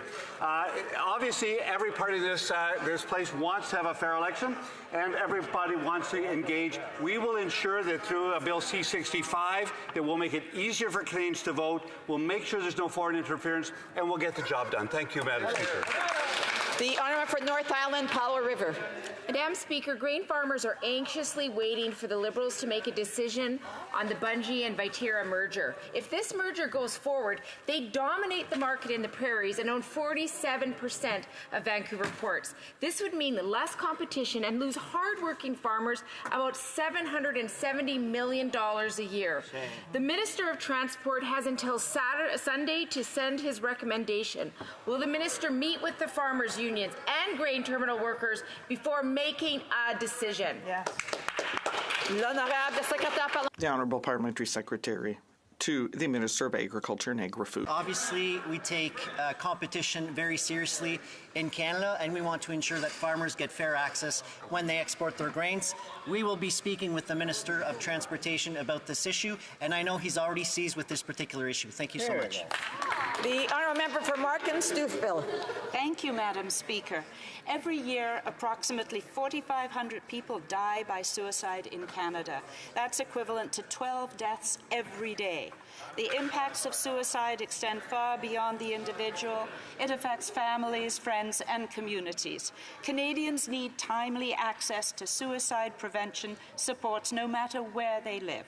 Can the Minister of Mental Health and Addictions tell us how we're working with all partners to strengthen our suicide prevention framework? Thank you. The Honourable Minister of Mental Health and Addictions. Madam Speaker, today we released Canada's first National Suicide Prevention Action Plan.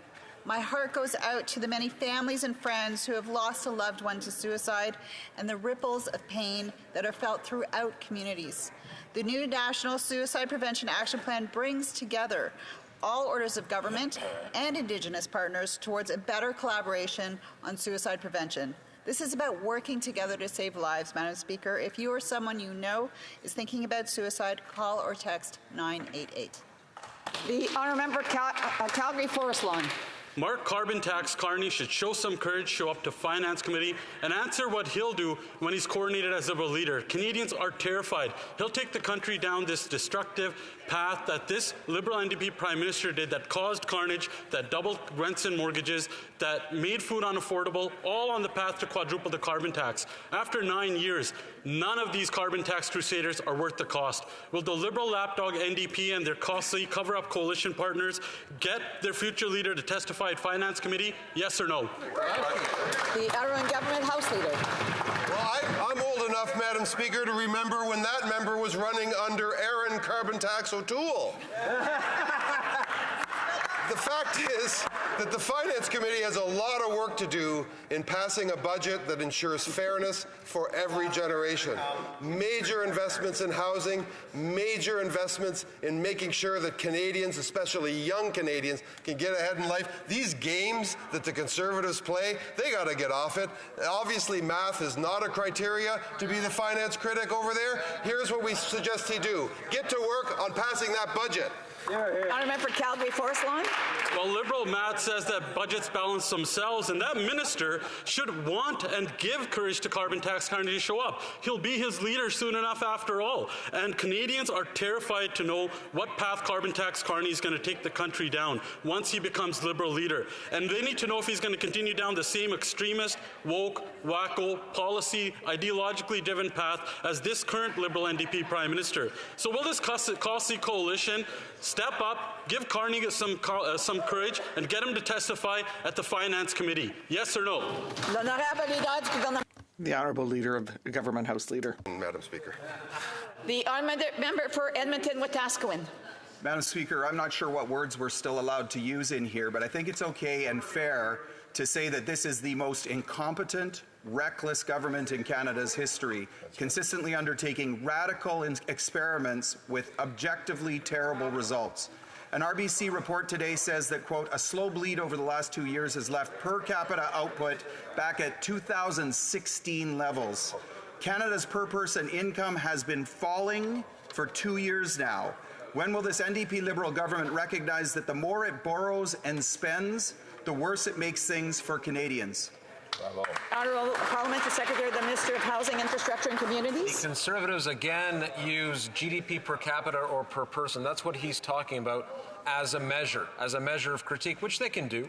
It is one measure, not a particularly useful one, as most economists will tell you. But let's look at that. Again, on that particular list compiled by the IMF and other organizations, the country leads Japan, the UK, Germany, and France. We have a AAA credit rating reaffirmed by Moody's, the lowest debt and deficit in the G7, and we're going to lead the G7 in economic growth going forward in the future, Madam Speaker. Honourable Member for Edmonton-Wetaskiwin. Well, Madam Speaker, let's take a look at some Liberal history, if we can. Let's take a look at the Trudeau legacy, okay? The Trudeau legacy, 14 deficits in 15 years in the 70s and 80s. A Liberal government that has not run a single balanced budget yet, so that's 24 deficits in 25 years. That's the Trudeau legacy. It led to economic devastation back then. It's leading to economic devastation right now. How can anybody in the NDP or Liberal caucuses support this economic disaster unfolding? The Honourable Parliamentary Secretary. Groundbreaking legislation to deal with the crisis that is climate change, Madam Speaker. The first government that has acted meaningfully on the issue of reconciliation, lifting 2.3 million people out of poverty, hundreds of thousands of kids out of poverty, and we're going to continue that record. You know what, on particular, Madam Speaker, which we don't talk enough about as a country? Pensions. They want to join Danielle Smith to deplete the Canadian pension plan by 53%, Madam Speaker. We will not let that happen. The Honourable Member for Terrebonne. The Liberals promised that the HoC Commission would have access to all information on foreign interference, but the Justice is saying that the Liberals are holding back information. The Prime Minister's office has sent her redacted information. And worse yet, yesterday, the Prime Minister said that the Justice had enough information, but that is not up to him to decide. It's up to her to decide when she has enough information. So will the Prime Minister stop sabotaging this foreign interference inquiry? The Honourable Parliamentary Secretary to the Minister of Foreign Affairs. Thank you, Madam Speaker. Commission, let me be very clear, has broad access to classified and unclassified documents as agreed to by all the parties. This is a very important point to make, that under her mandate, the Commissioner's mandate, all parties agreed to examining foreign interference in the 2019-21 elections, bolstering security of our democratic processes, protecting Canadians of diverse backgrounds. We will continue to make sure that she has the information she needs, and to which all parties in this House have agreed to. Thank you. The honourable member for Les Patriotes Verchères. The Liberals promised Justice HoC access to all of the information, but so the Prime Minister needs to keep his promise. Justice HoC, and this created this because the Liberals refused to shed light on foreign interference, and the Prime Minister had even tried to invent a false inquiry by appointing his own investigator, a friend of the family. He will not succeed today. And so he needs to get out of the way of Justice HoC so she can do her job. The Honourable Parliamentary Secretary. Justice HoC is a distinguished jurist in this country. The Independent Commission has broad access to classified and unclassified documents, as agreed to by all parties in this place. The only exceptions relate to access to solicitor, client privilege, and cabinet confidence. These exceptions will be applied by professional and impartial public service. We want the truth, and we will always do everything in our power to get the truth. Thank you, Madam Speaker. The honourable member for Leeds, Grenville, Thousand Islands and Rideau Lakes. 110 billion tax dollars flowed out the door, and business was booming for the Liberal employment minister after his lobbying firm got direct access to the Prime Minister's office and the finance minister. Insiders lined their pockets while Canadians were lined up at food banks. After 9 years of this NDP Liberal government, Canadians can see that it's clearly not worth the cost or this kind of corruption. So will the minister face the Ethics Committee on Tuesday, or will they try to deflect and distract like the minister who's not going to answer the question that I've just put to him? Leader of the government. Madam Speaker, Canada has one of the stringent conflict of interest and ethics guidelines and rules for officials and for ministers that exist in the world. This minister has complied with all of them and has answered all of the questions that the member just put. Armour for Leeds, Grenville, Thousand Islands and Rideau Lakes. It's always great to hear the front bench over there talk about the ethics rules in this country when he sits next to a Prime Minister who's broken our laws, ethics laws, twice. The public safety minister broke those laws. The trade minister broke those laws. It's a cabinet of serial lawbreakers, and now we have the minister from Edmonton who lined his firm's pockets when they got direct access to the Prime Minister's office and the Finance Minister's office. We know that the minister doesn't want to answer the question, and we know that they're going to try and get him out of his appearance on Tuesday. Will they call in the RCMP? Hear, hear. The Honourable Government House Leader. Once again, the member knows very well that the minister has complied fully with all of his obligations under the conflict of interest and ethics guidelines. The member keeps going on a bit like Javert on this issue, but I guess that's the job he's been given, and that's why we have to continue to answer these questions that have been answered repeatedly, Madam Speaker. South Shore, St. Margaret's. The Prime Minister's Green Slush Fund chair resigned after lining her pockets with taxpayer money. Another NDP Liberal Green Slush Fund director was caught funneling $42 million of taxpayer money to companies she owns. And now the Minister of the Environment, before his election, lobbied the PMO more than 25 times to help this director put that $42 million in her pocket. Or I know you're going to say he was just like John McClain saying, I'm just getting together to have a few laughs. So will the Liberals investigate every taxpayer dollar the Environment Minister stuffed into this corrupt director's companies? I want to remind the member he's to address questions and comments through the chair and not directly to the members. The Honourable Government House Leader. Well, Madam Speaker, once again we see Conservatives really try and reach and take wild swings. Ministers are required to submit to the most rigorous conflict of interest and ethics requirements in the Western world. This minister, that minister, all ministers have fully complied with those requirements, Madam Speaker. Right on. The Honourable Member for Lac Saint Louis.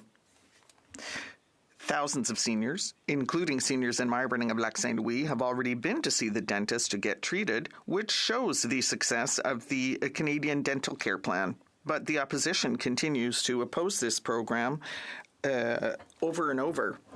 The opposition leaders even playing the ostrich by saying that the program doesn't exist.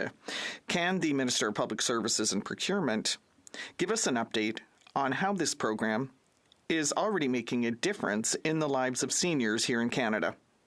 The Honourable Minister. I'd like to thank my colleague from Lac-Saint-Louis.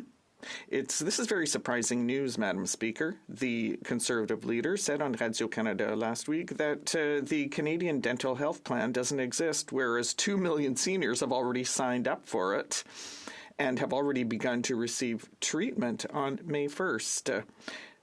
60% of providers are already signed up. So instead of spreading misinformation, we are encouraging all seniors in Quebec and elsewhere to sign up for this new dental care plan, which will make a big difference for their health. The Honourable Member for Mégantic-l'Érable. Madam Speaker, I am shocked. The member for Alfred Pellan has said that it is not relevant that French should be the only official language in Quebec. He said the entire country should be bilingual to be stronger, not just francophone provinces. This is unacceptable, and not one single Quebec Liberal has stood up to denounce what he said, not even the member for Papineau. When will the Liberal members finally stand up to defend Quebec? The Honourable Parliamentary Secretary. Madam Speaker, I'd like to thank my colleague for his questions because it will finally allow me to talk about the Conservatives' inaction for the past 9 years concerning the priority that should be given to the modernization of official languages in terms of the action plan.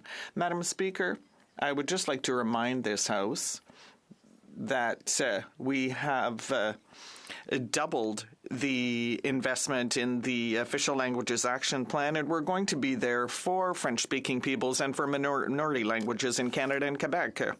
The Honourable Member asked his question. I would have liked to have him listen to it, to the answer, instead of engaging in conversation and heckling. Prince George.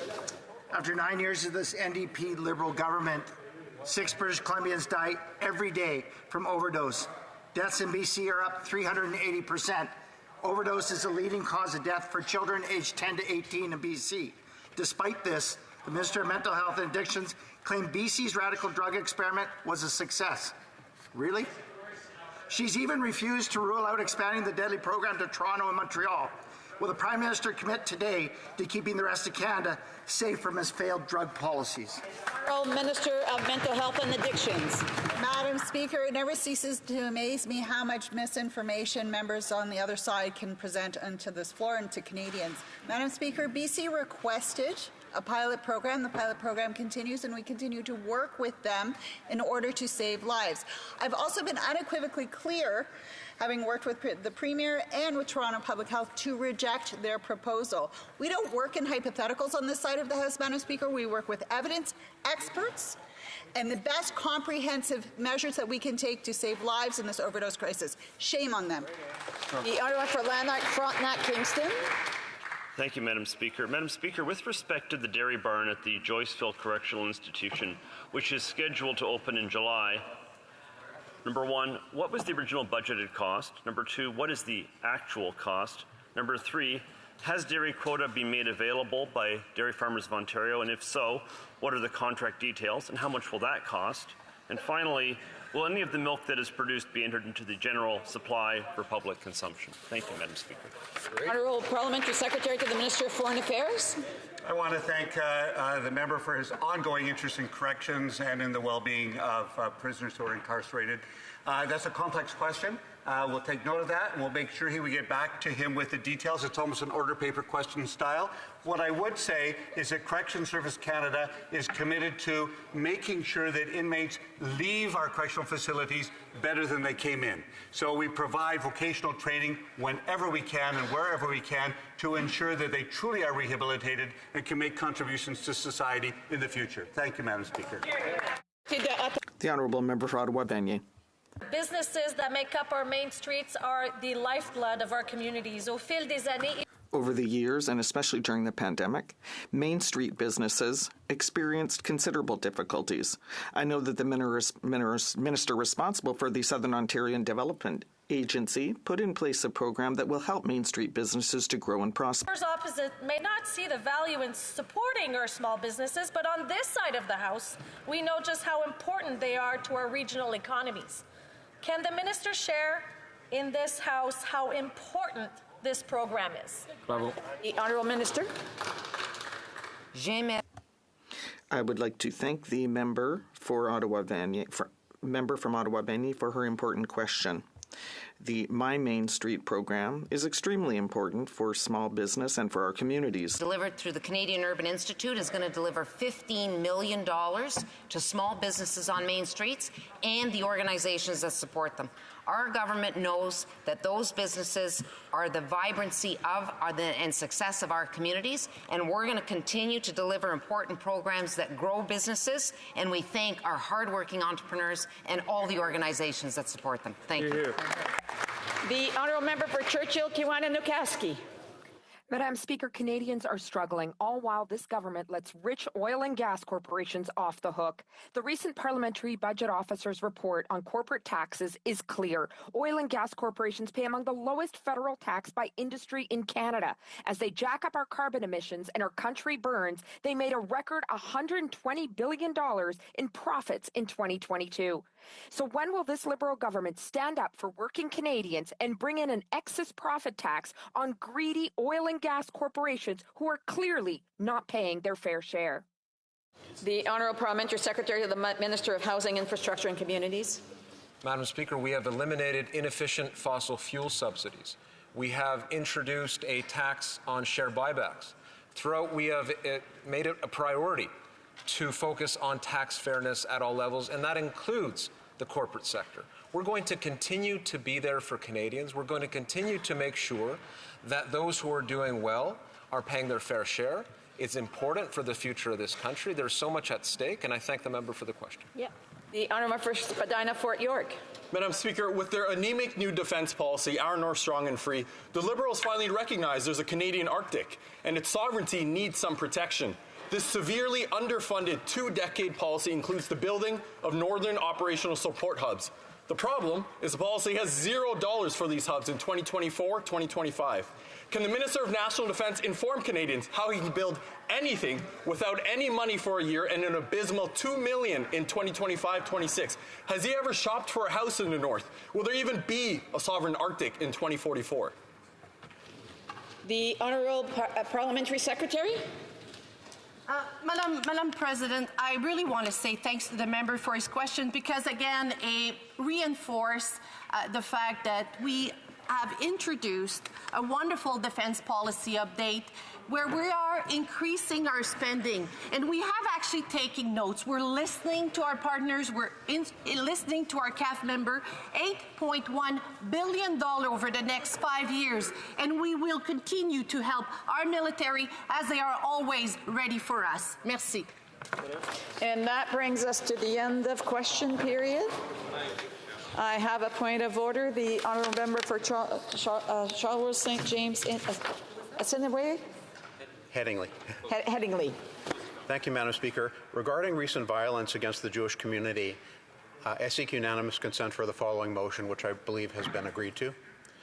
I move that the House condemn the recent violent attacks on Jewish schools in Montreal and Toronto and a firebombing on a synagogue in Vancouver, and stand firm with the Jewish people to ensure Canada remains a place where Jews are free to live, worship, and pray in peace and security, and calls on the government to do more to stop anti-Semitic violence everywhere in Canada. Thank you, Madam Speaker.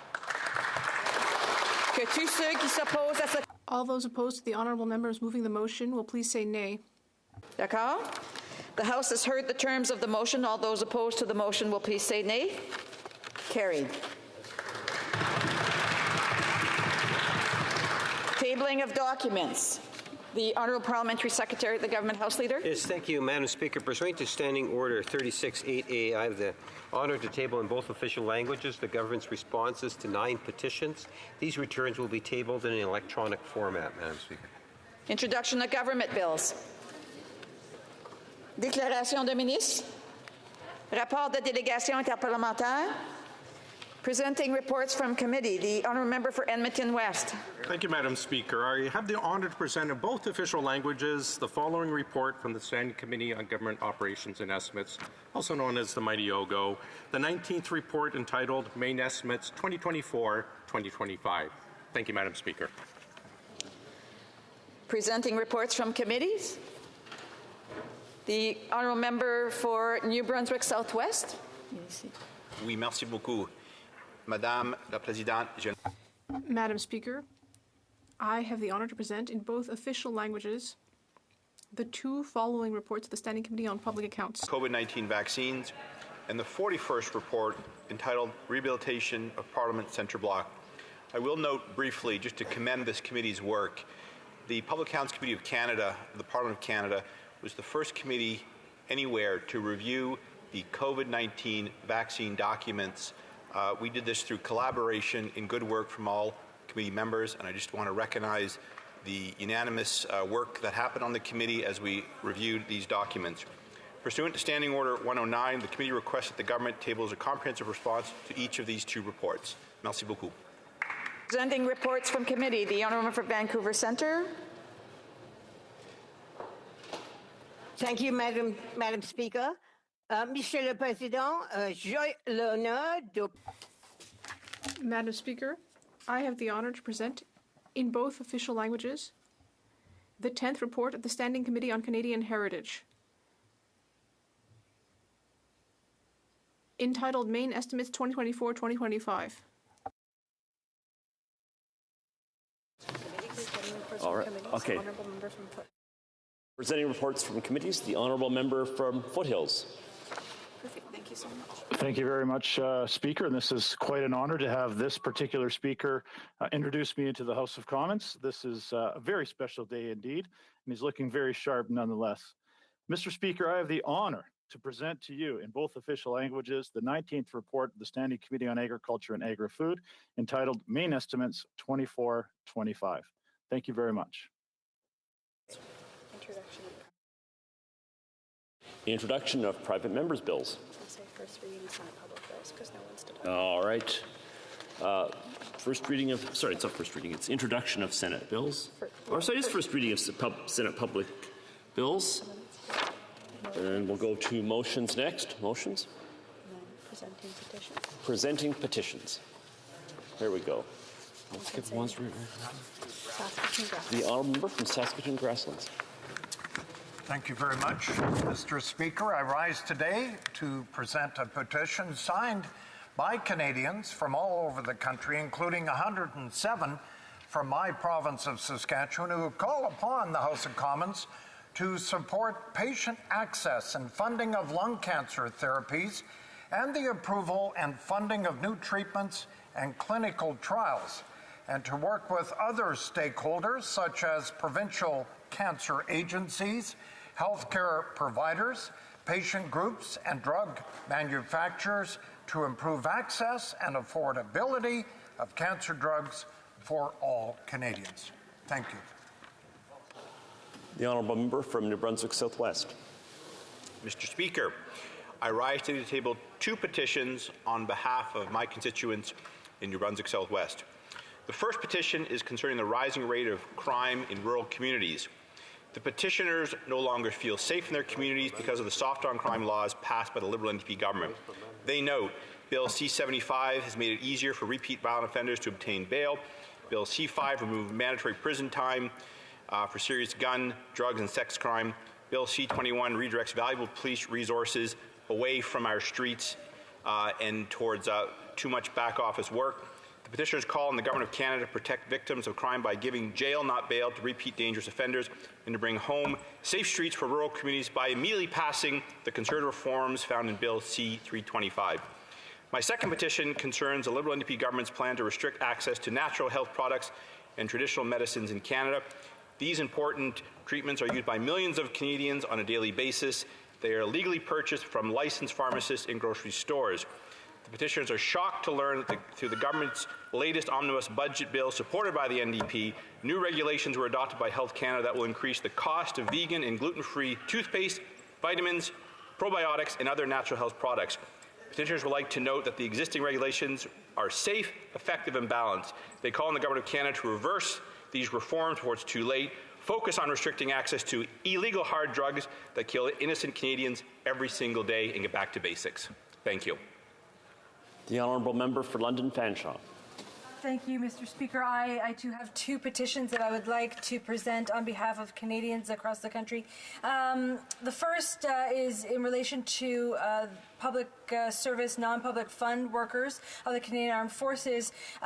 They are members of, they're public servants under the Schedule 5 of the Financial Administration Act, which means that they are limited in terms of an exclusion order of negotiating with the federal government, like most public servants. And so I am presenting a petition on their behalf, stating that the undersigned employees of the staff of non-public fund Canadian forces and citizens and residents of Canada call upon the House of Commons to abolish the exclusion order and include the staff of the non-public funds Canadian forces in the Public Service Employment Act. The second petition that I have to present today is in relation to animals that are being used for the Defense Department training exercise. Typically, piglets are used. They're killed, being stabbed, mutilated, exposed to radiation, chemical nerve agents for training purposes. There are alternative ways that the Canadian Armed Forces can do the medical exercises that they need. And therefore, with this petition, the undersigned citizens and residents of Canada call upon the Minister of National Defence to end the use of animals in military medical training. Thank you, Mr. Speaker. Thank you. The honourable member for St. Albert, Edmonton. Well, I've concluded my remarks, Mr. Speaker. We were in I see. My mistake. So we're going to questions and... So then we're going to go to the next rubric, which is questions on... Questions on the order paper. My apologies for misunderstanding that. All right. Thank you, Mr. Speaker. If the government's response to questions number 2546, 2547, and 2549 to 2557 could be made orders of the return, these returns would be tabled in an electronic format immediately. The pleasure of the House that the aforementioned questions be made orders for return and that they be tabled immediately. Agreed. And so ordered. Finally, okay. Mr. Speaker, then I would ask that all remaining questions be allowed to stand at this time, please. Orders of the day. Orders of the day, Government Orders, Government Bills, Commons, resuming consideration at second reading of Bill C-65, Electoral Participation Act, and on the amendment of Mr. Cooper. Resuming debate, questions and comments, and we're going to the member for West Edmonton? That's correct. Okay. Or Edmonton West, Edmonton West, Edmonton Mall, that's good. Thanks, Mr. Speaker. It's wonderful to see you in that chair. I want to thank my colleague from my northern neighbor from St. Albert, Edmonton. I want to thank him for his speech. He cleared up quite a few issues. Well, we're hearing a lot of pushback from the government to his response or to his speech. I'd just like to get a bit more feedback if the member really believes that this is a pension bill for future Liberal losses for their benches or an actual change to the Election Act. Why is it focusing so much on extending pension privileges for losing Liberal MPs rather than helping Canadians in the election process? Member for St. Albert, Edmonton. Well, thank you very much. I want to thank my friend from Edmonton West. And as I said, the bill ought to be called the Loser Liberal Pension Protection Act. And if it has nothing to do with pensions, then frankly, the government should get on with what Canadians want so badly, and that is for them to call a carbon tax election so that Canadians can once and for all rid themselves of arguably the most rotten and corrupt government in Canadian history. Oh. All right. Questions and comments? So that's the honourable member for Bruce Gray. Member for Bruce Gray, Owen Sound. Thank you, Mr. Speaker. I actually wanted to follow up a little bit more on that because maybe it's a potential. I know we've heard an amendment from the NDP to potentially move the election date back to the normal date. Maybe another amendment would be just to move it a full month or month and a half further into the future, or maybe even to next week. What does my colleague think about that? Now, member for St. Albert. Well, Mr. Speaker, I think what Canadians would like is if the Prime Minister this afternoon went down to Rideau Hall and called a carbon tax election. That's what Canadians would like, but it won't happen because he knows, and the member for Winnipeg North knows, they'd be decimated. Heard the Honourable Parliamentary Secretary to the House Leader. Thank you, Mr. Speaker. You know, it's interesting. All the Conservatives want is to say, axe to tax, call an election. That's all they ever say inside the House of Commons. They don't necessarily realize that there is still another year plus in terms of the mandate that was provided. And here we're talking about changes to the election that will enable more Canadians to potentially participate, such as increasing the number of advance voting days. Does the member support the recommendation to increase the number of advance voting days? The honourable member has 37 seconds for his response. Thank you. Mr. Speaker, yes, I do support that aspect of the bill, but there are other problems with the bill, which I outlined in my speech with respect to some of the special balloting measures contained in the bill, the inadequacy of the amendments to the third-party financing regime, and above all else, the fact that the overriding purpose of the bill is to pad the pockets of soon-to-be-defeated Liberal MPs. Resuming debate, l'honorable. The honourable member for Pierre Boucher, Les Patriotes Verchères. Thank you very much, Mr. Speaker. Congratulations for your position. Today we are here to talk about Bill C-65, a bill that was tabled by the minister on the other side of the House of Public Security and something else. Am I mistaken? Anyway. What I wanted to mention in terms of this bill, because I wanted to inform people about the content of this legislation before I go into the very details of our positioning. And I would say that this bill that is presented as a bill to favor greater election participation, and well, that is the principle that we really can't be opposed to. But when we look at the contents of it that are proposed, for example, as I was saying, adding 2 days to the early voting period. It gives people an extra 2 days to vote. It's not really necessarily a bad thing, so we're not opposed to that. But it also allows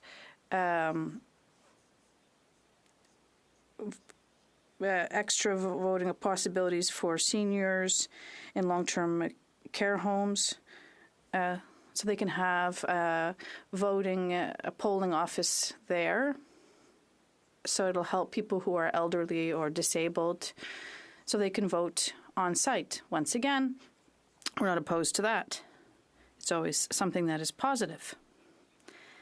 It also creates voting offices in post-secondary institutions so people can vote in schools, something we've already seen in Quebec, for example. So there's no problem with that either. We agree with that, more or less. And then there's another section that something that won't be implemented right away, but eventually one day, if the conclusion of the report is interesting, there could be another report. So there could be reports on other topics, such as measures to take to implement a 3-day election day period. 3 days rather than just 1 day for elections. We're talking about the final election, D-Day, as we say. So measures to take to allow electors to vote in any place in their riding. Often there are many offices or polling stations in the riding. And now you'll be able to go to any of them, any polling station. So you won't have to wait, for example, for everyone in your section to vote at the same time and line up. You'll be able to, we won't have to wait and accelerate the process. And once again, we'll have to see how this is implemented, because then you have to make sure you cross someone's name off the right list and there's a follow-up done. So we'll have to see if that's something that is doable or not. And the same thing in terms of the 3-day voting period. We have to have offices for people to be able to vote. It's not easy. I've had discussions with voting officers, and we also have to have physical locations available because many people in the riding, well, there are many polling stations, and then you divide people up depending on where they may or potentially vote. We have to find rooms for these people not too far from their residences. So 3 days. Is this a positive change? Or, well, if it's doable, maybe not, maybe, but it'll be up to the director to see if this is possible. If we close school for 3 days, it could be trickier for schools. If there are events planned for those locations, they have to reserve these rooms, and it may create logistical difficulties. Also, for example, there's possibilities for electors to vote in any office in their riding. I'm going to go to vote another office in my riding. That's not my normal office. If you go to the community center next to you, I may go to the school in the town next to me because there's a voting station there, or I may be able to go to a church. So allow people to go from one voting station to another to vote. Once again, it's the same type of issue that could happen, that when you go to the voting station, you have to make sure that people can't vote at 3 or 4 different offices. There needs to be a follow-up done, and the director has to tell us if this is manageable or not. We're ready to explore this option and see how it could be implemented. These aren't necessarily bad proposals. There could be positive effects if we find a way to implement them. The only component that may be tricky, it adds additional difficulty, is the 3-day election period.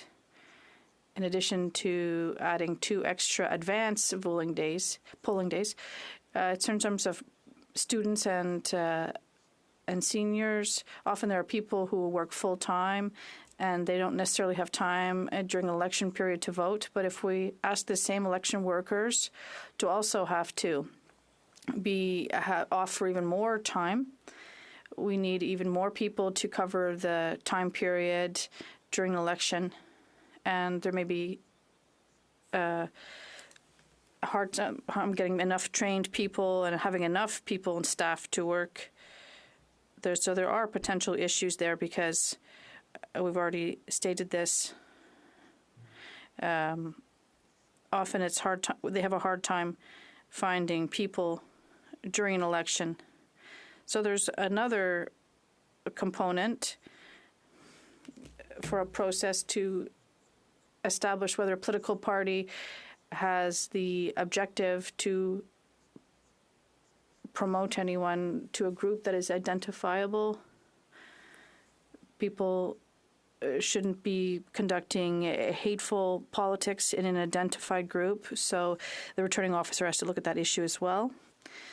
So all of these components, as I said, are relatively interesting and positive. I'm wondering, for example, if we've thought about the practical implementation of these elements. So the last few things I was talking about, if they're not implemented right away, it could happen later, so then we have time to think about things more. But I do think we have to think of the practical aspects before we recommend something. We know with our election system, it's really important for people to have trust in our system. They generally do. We don't want to break this confidence or the integrity of our election process. It's something that is very special, as is the public's trust in our system, so we have to do things properly.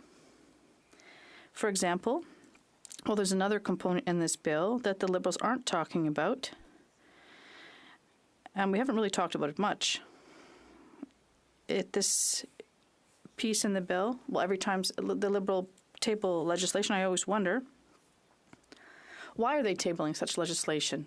Is there a partisan interest?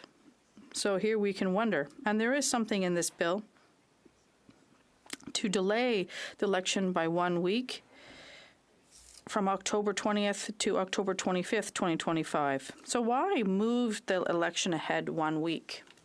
The official reason that was indicated is to accommodate Indian communities for the Diwali celebrations, the Festival of Lights.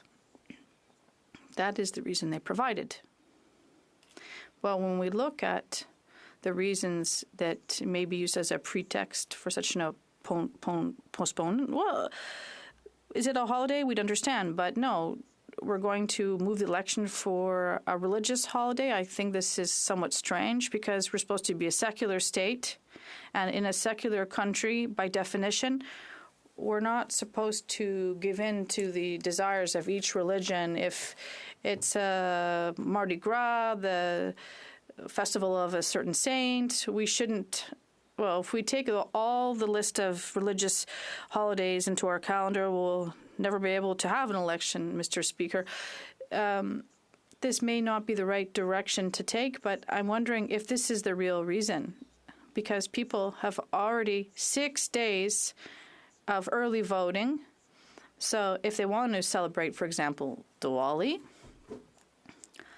it won't prevent them from voting on the 6 early voting days. And we're adding 2 or 4 days to the existing days. They can also go at any time at the returning officer's office and any time during the election period. The last day of the voting period, which happens to coincide with the religious festival, is it really such an issue? I don't think so. We can also vote by mail. In the last election, we saw it was very popular. You can vote through the mail now. You can vote in schools, as we've mentioned earlier, and even allows people who have reduced mobility to vote if they can't physically go to a station. They can vote as well. They can vote in long-term care homes as well. So the Diwali festival, I'm not really sure if that is the true reason why they want this postponement. There's another issue that this creates, and that maybe the Liberals haven't thought of this. There be 1,108 municipal elections in Quebec at the same time. Advanced municipal voting on November 3rd, and the original date of the federal election was the 20th. But if we postpone it till October 27th, there'll be 6 days only between the federal election and the municipal elections. So you'll be seeing posters for federal elections with the NDP, the Liberals, and all the other possible parties. And then you'll see all of the posters for all the municipal elections and the signs. So there won't be enough posts for the person who gets there first. And also in terms of the media, well, everyone's going to be battling for media coverage and the news. Are we going to be talking about municipal elections only or the federal elections? There'll be fewer and less and less time to cover both of these election campaigns. And there are 1,108 municipalities that will be running elections at the same time. We're not talking just about a municipality that may be running for a school board. No, we're talking about a lot of municipalities, 1,108. We have to think about things, listen to debates, inform ourselves. Not everyone is a full-time politician, so people have to make a choice. And then they have to make 2 choices in almost the same time frame to inform themselves. And then people, well, I think there won't be enough time or mental space or media space, physical space. Also, in terms of the volunteers, we're asking people to get involved. In almost all organizations and in all ridings, there are people who are involved. For example, for my elections, they're involved municipally, federally. It's the same people, the same volunteers that organize social and community activities. It's often the same volunteers that get involved across the board, Mr. Speaker. And now we're telling these volunteers, do all the elections. And then also these election workers, because there are people who do work for the municipal elections that are paid by the returning officer, there'll be competition to recruit personnel for the federal election. So they'll have to open provincial offices, train the personnel. It'll be a big mess. And I don't understand why the Liberals didn't think about this, or maybe they're not interested in this, because this often happens and they don't listen to Quebec. They don't want to really know about this. And they interfere in their jurisdiction. We talk often about this in the House. I find this sad because it doesn't make sense. They want to exclude people. Why do this? And that's the real question. Why do such a thing? In fact, Mr. Speaker, it's because the Liberals are somewhat desperate. If you look at the latest forecasts, there are 338 seats in Canada, and right now the Liberals have 156 seats. But if there were an election tomorrow morning, there'd be 71 seats that were for the Liberals. That means 85 Liberals will lose their jobs. 85. And then some of them will not only lose their jobs, because if an election would take place a week earlier, they wouldn't have their pension. But if by delaying the election by a week, they have their pension. So, at the end of the day, the Liberals have found a twist to say, maybe we'll lose the next election, but at least we'll be able to give our friends a pat on the back and tell them you'll have a bigger check and more money when you leave to... we can't turn our backs on the Liberal family. In fact, it's pretty pathetic, Mr. Speaker. And obviously, now the cat is out of the bag because the Liberals are doing this for their pensions. And it's pretty sad to see the real reason behind this bill. Simply, they want to make sure their cronies get paid. It's really unbelievable, Mr. Speaker, because during the question period for many weeks, the Minister of Transport, I can't name him, but he's the member for Honoré Mercier.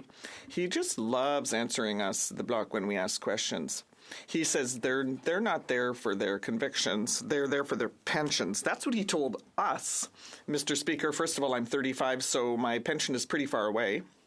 But what I can tell you as well is that what we're seeing is that the Liberals are telling us that, but in complicity with the NDP, they're doing the exact same thing so that they can have some very attractive pensions. Maybe that's why they bring that out in the question period, because that's because what they're trying to figure out for themselves. That's what's happening, Mr. Speaker. Doesn't that remind you of the wage subsidy? They said we're going to help businesses who are in trouble during the pandemic so that they can keep their employees. And so we're going to subsidize their salaries. Well, the Liberals, they filled their pockets with that as well, because they said we can also do that. We need money. So they themselves applied and got the wage subsidy. So you can see the Liberals will stop at nothing, and you can see that in Bill C-65 as well. You'll understand, Mr. Speaker, that it's extremely discouraging. In fact, it's sad as well, because playing with and manipulating this bill is something very sensitive. This bill is the essence of democracy, and public trust is sacred, and the Liberals should not be playing with that. And they should not always be trying to look for advantages for themselves. So what does that do in the end? It simply fuels public cynicism, and it increases the disconnect between Canadians and Quebecers and politicians. And so for all those reasons, Mr. Speaker, it is clear that the Bloc is going to vote against this bill. There's going to be chaos in municipal elections at the same, because the federal government wants to put the dates at the same time. What about these accommodations for religious dates when we're in a secular state? For all these reasons, and which I don't understand, we are going to vote against this bill. So the Liberals are simply trying to fill their pockets just before the elections. Thank you. Point of order. Mr. Speaker, I wish to designate Monday, June 3rd as the day appointed for the conclusion of the debate on the motion to concur in the 19th report of the Standing Committee on Finance. You've noted. Questions and comments? Secretary to the Government House Leader. Yes, thank you, Mr. Speaker. And, I was listening very closely to my friend across the way, and he was talking about the considerations in the province of Quebec and raised a lot of valid points. But I'm wondering if he's aware that the city of Edmonton, the city of Calgary, and the municipalities in Alberta have their election on October the 20th. That's when the legislation is proposed. If nothing is done, we will have our same election on those municipalities. Would he apply the same principles that he just finished saying just now in regards to consideration for the province of Quebec for the consideration of the people of Alberta? Should that be taken into consideration at all? Now, when you make reference to Diwali, I myself, I appreciate Diwali, good over evil. There's all sorts of things that I would talk about in regards to Diwali. Having said that, I share the same sort of concerns the member just talked about for the province of Quebec. And that's why I ask, would he apply the same principles of his arguments for the province of Quebec also be taken into consideration for the province of Alberta? The Honourable Member for Pierre Boucher, Les Patriotes Verchères. Thank you, Mr. Speaker. Well, I could answer very quickly that the concern for a member like myself, a member of the Bloc Québécois, is first and foremost for Quebec and for the municipalities of Quebec. So it's not that I'm necessarily opposed to what the member has suggested. For example, should we take into consideration the dates of other provincial and municipal elections? That's all very well, but from the point of view of the federal government, it should go without saying that they're going to look at that to ensure that not everything happens at the same time. And so my role, though, is that to ensure that that's his job to ensure when provincial elections are. My job is to serve my constituents in Quebec. The Honourable Member for Louis Saint Laurent. Thank you very much, Mr. Speaker. It's very nice to see you on your seat there. I greatly appreciated the speech of my colleague. I didn't think he was so young because he was elected quite a while ago. But the member raises an important question. That is that we need to coordinate things when elections are called. There are 3 levels in Canada: municipal, provincial and territorial, and federal. And so obviously the government should try and avoid that there are these conflicts in the dates. So it's difficult with 10 provinces, 3 territories, and who knows how many thousands of municipalities. So it's difficult. In this specific case, Mr. Speaker, is that this is a perfect storm in Quebec because there are fixed date elections in the municipalities which are going to conflict with the federal election. Remember in 2021, there was also this conflict. But since the Prime Minister during the 4th wave, called elections. And, he wanted to simply stretch things out, even though he'd had a minority government for years and years. So out of the 6 years that some members are going to have. So here's my question. If ever the government wants to hold an election, it suggested a date that should be after the date that they had originally set. Wouldn't they put the 10 days before the set date? obviously, some people might lose their advantages regarding pensions. So is that a coincidence? The Honourable Member for Pierre Boucher, Les Patriotes Bellechaire. Thank you, Mr. Speaker. I think my colleague has raised a very interesting point. The government's priority should not be to ensure that its members line their pockets. The priority of the government should be to ensure that Canadians and Quebecers can vote in the best circumstances possible. They should say, well, we're going to make sure that it's as easy as possible for everyone to vote. And so municipal and federal elections should not conflict. Acting, Mr. Speaker, and for those that are watching, you're one of the longest serving members in the chamber here, so it's good to see you in this role. To my colleague, the NDP has proposed a change to stop the extra week that would allow this pension issue to rear its head and really distract from some good electoral reforms that are necessary, maybe some other potential amendments that would be helpful to increase voting, because voting numbers have been not as robust as what we would want. So to my colleague, will he be supporting the NDP amendment to get rid of this entire pension debate? I don't know why the Liberals, mostly they can't get out of the way of themselves, continue to be the only party that wants to have this pension benefit thing exist. And they're going to support the NDP amendment for that, and then other amendments to increase participation in democracy. The Honourable Member for Pierre Boucher, Les Patriotes Bellechaire. Thank you very much. I'd like to thank the member for his question. In response, he says that the NDP wants to propose this amendment. What I don't understand is, why are they announcing this now? Because when the bill was tabled, the NDP boasted that they, had worked together and that they were happy with the result of the bill, and all of a sudden they're showing up with an amendment today.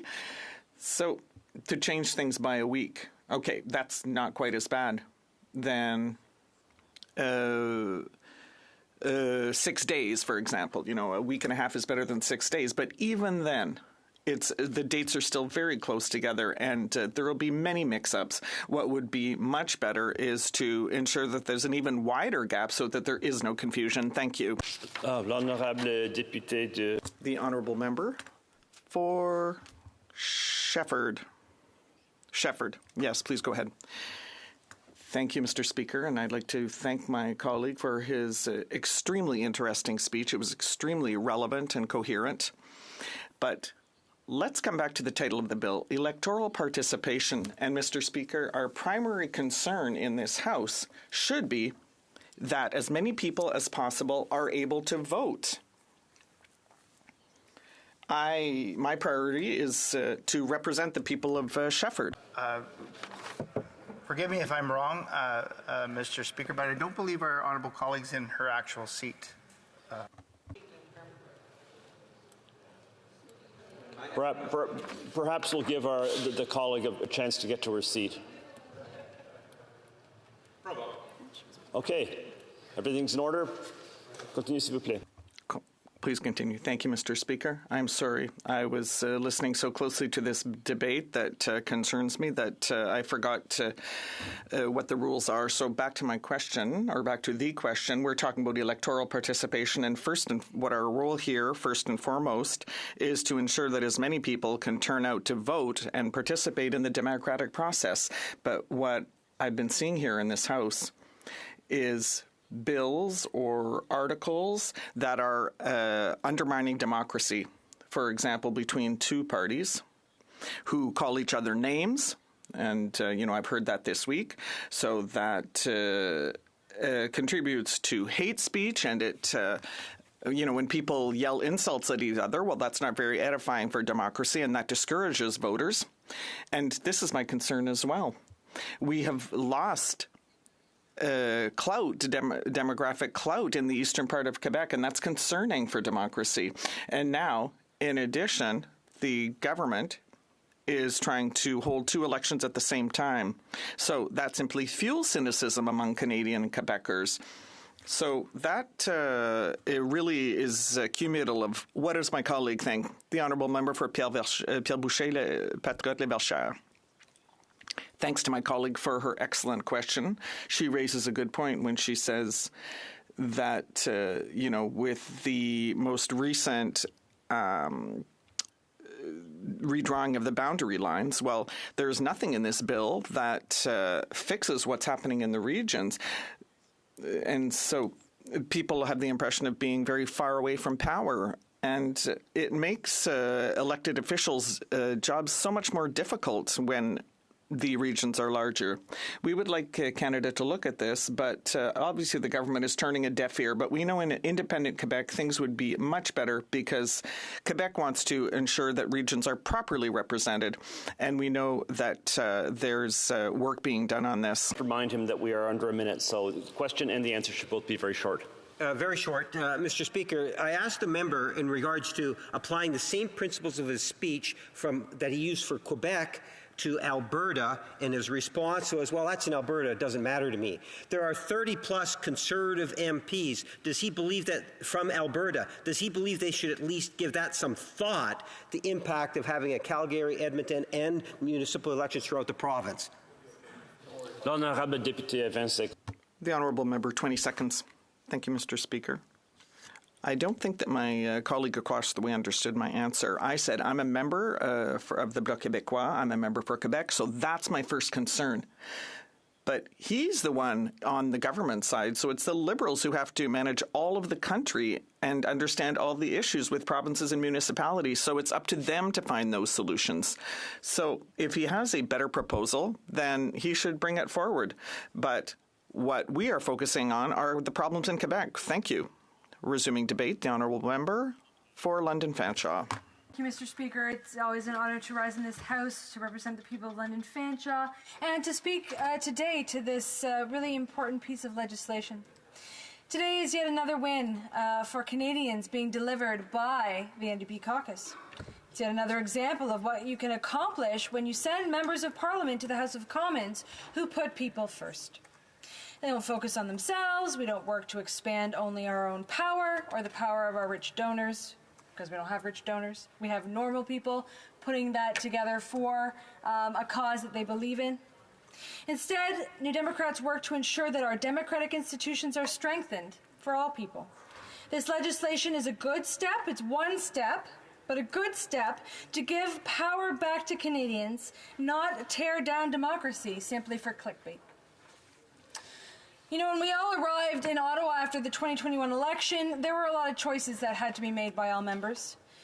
We had the choice to spend the next 4 years fighting, accomplishing little, for our constituents, throwing tantrums, because we couldn't get the results that we want, or we could be better. My caucus knew that Canadians wanted action, and as a New Democrat that grew up under the leadership shown by Jack Layton, I knew the importance of balancing proposition while in opposition. We didn't want to be like the Conservatives, spending 4 years fundraising and disrupting Parliament. We knew the Liberals would spend 4 years breaking the promises that they had been making to Canadians for so long, so we stepped up. One thing is very clear in this House. New Democrats and Conservatives have a very different understanding of our responsibility in this House. We are elected by constituents as individuals first. We are here to fight for them, sometimes alongside colleagues in the government, sometimes not. We saw this in action during COVID-19. In this chamber, we put politics aside and fought for Canadians in one of the largest crises in Canada. The NDP used our power in a minority government to collaborate with all sides. We increased the Canadian Emergency Wage Subsidy to protect jobs. We made sure the Canadian Emergency Relief Benefit provided enough supports for everyone so they could make ends meet. We ensured necessary programs were coming out on time with minimal barriers. We made sure students were supported. All parties to differing degrees came together during COVID. And I think the Canadians noticed. That support for Parliament as an institution and the respect that they had was felt. Parliament is at its worst when political parties wield their majorities as a way to shut down others. But our experience of COVID-19 showed politics can work for Canadians when we come together. And we've seen how collaboration can help more and more Canadians.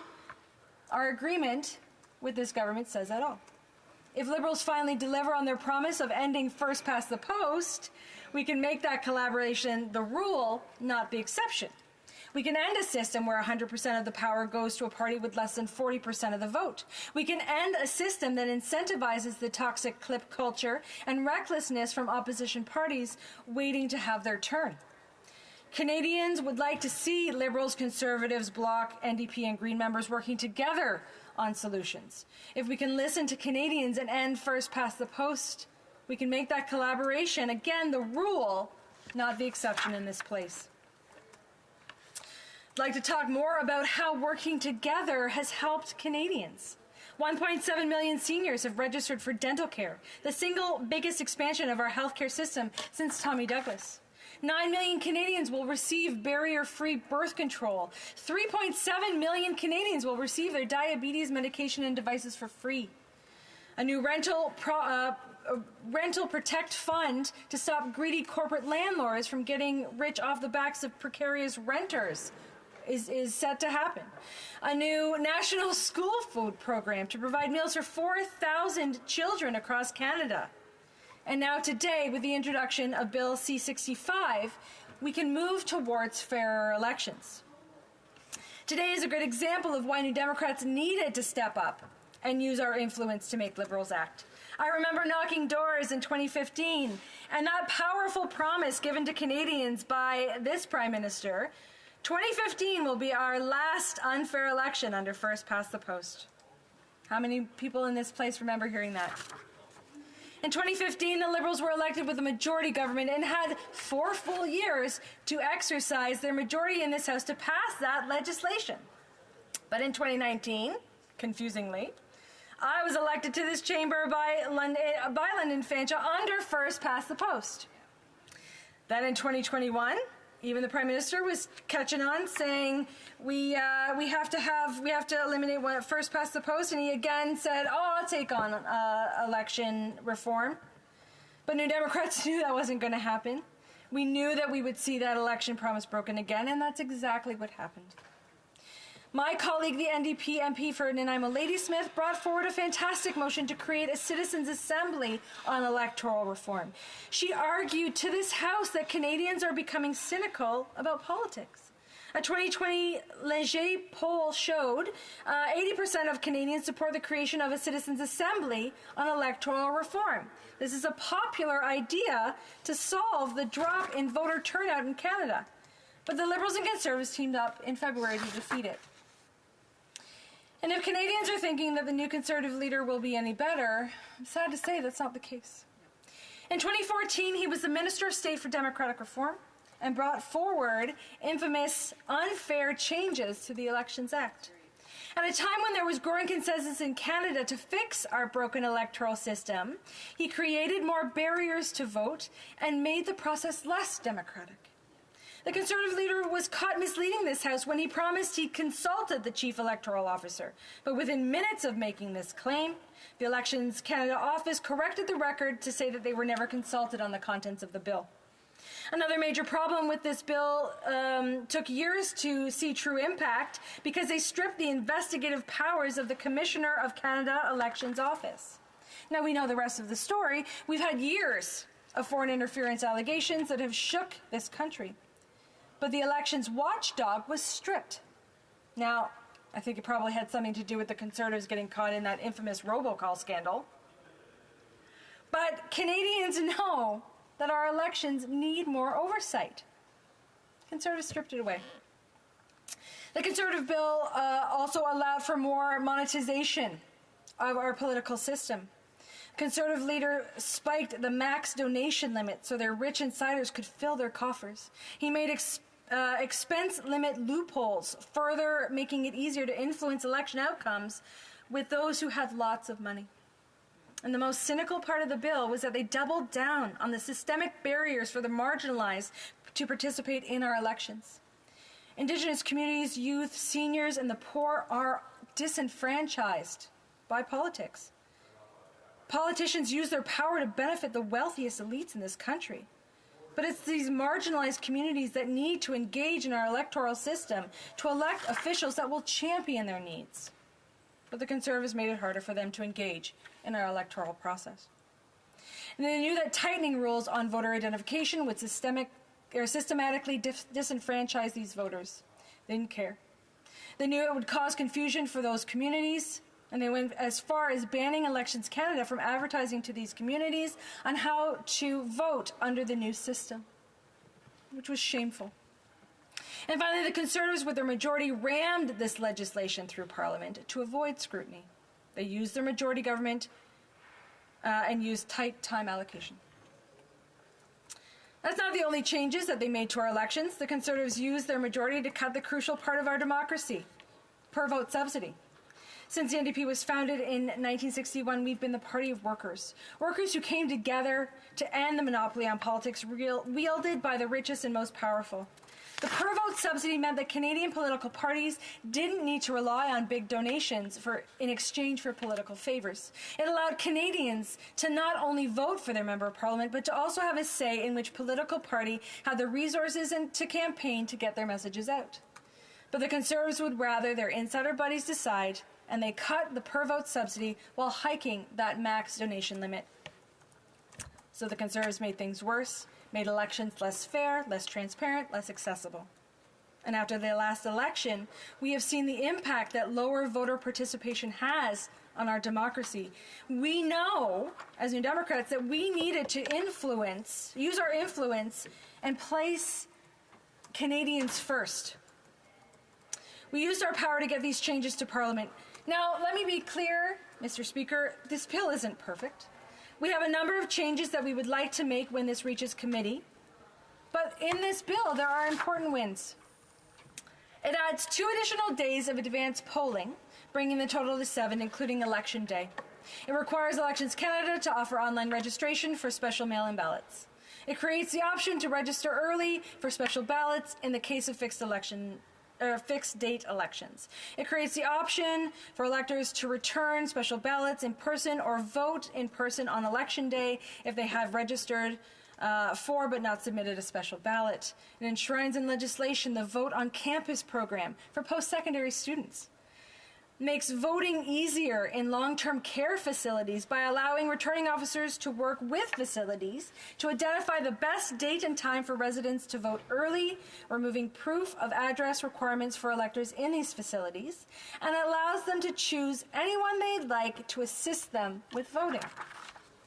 It requires a report to Parliament by the Chief Electoral Officer on steps needed to give electors the ability to vote at any polling station in their riding by 2029. It requires a report to Parliament by the Chief Electoral Officer on steps needed to implement a 3-day election day period for general elections by 2029 and beyond. It increases protections against election interference and foreign financing of third-party campaign activities. It introduces new protections against people knowingly making false or misleading statements related to an election or the voting process. It has new third-party finance rules requiring increased transparency on the source of funding that third parties use to pay for regulated activities, and it creates new safeguards for voters' personal data held by political parties. I mentioned that there were things that we wanted to see change, Madam Speaker. We need to see more in this bill, and we'll be pushing for that at committee. We want to ensure that all communities and Canadians can engage in our electoral system. That means allowing Indigenous languages on ballots across Canada.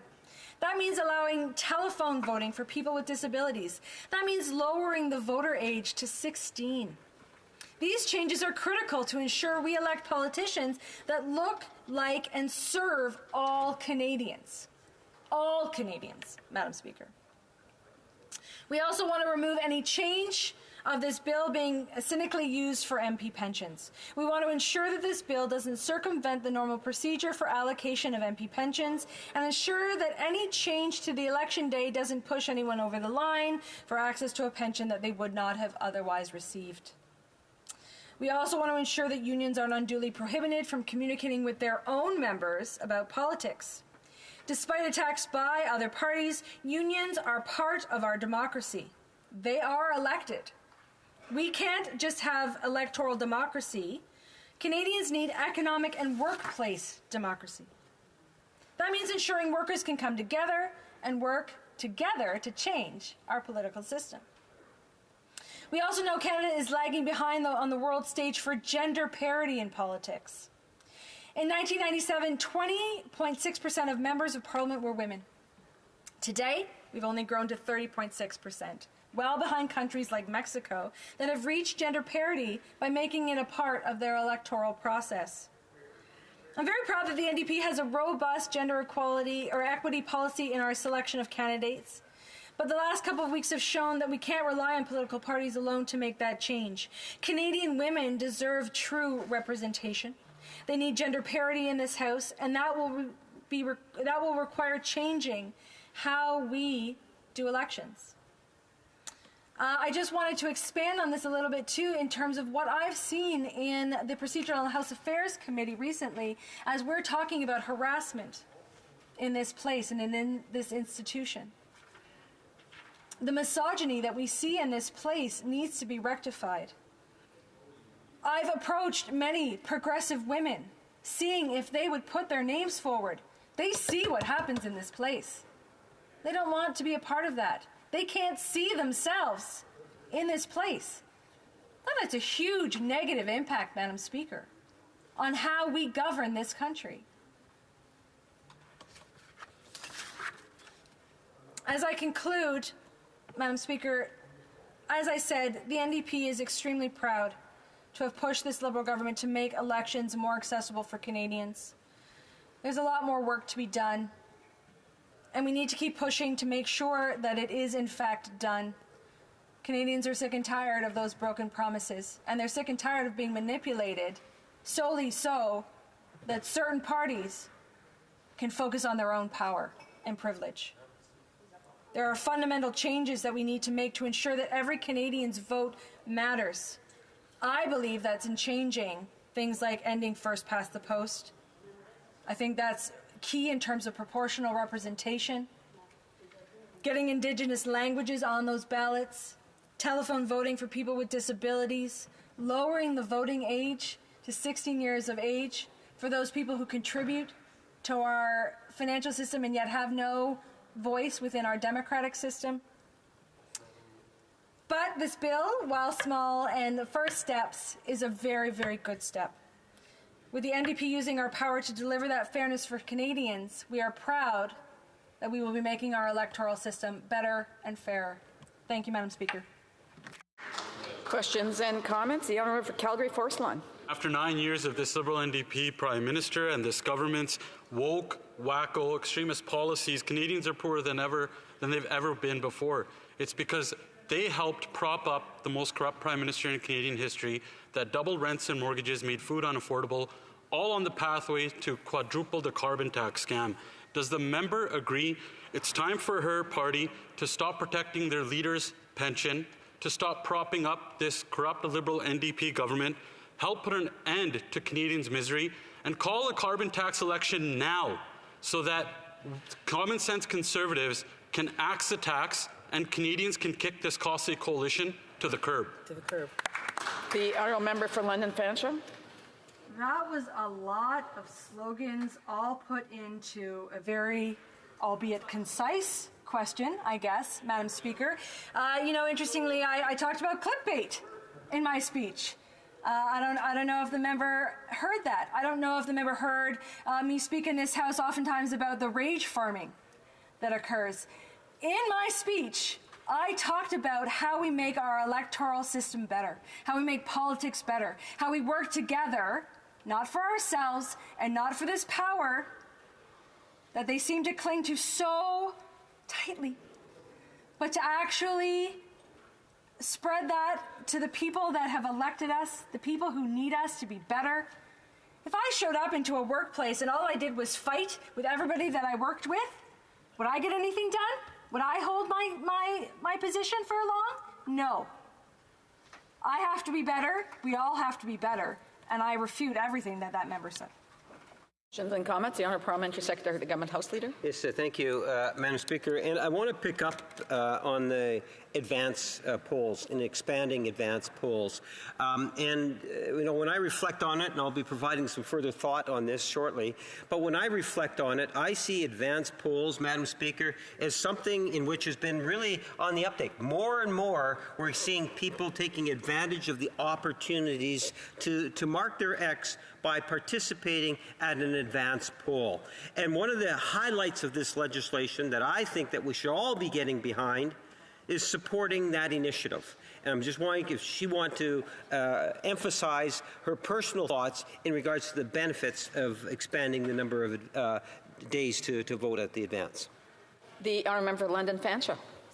Thank you, Madam Speaker, and thanks to my colleague for that question. It is a very good question, and it's exactly one of the reasons why we're happy to move forward with this bill, to make the changes that we need to.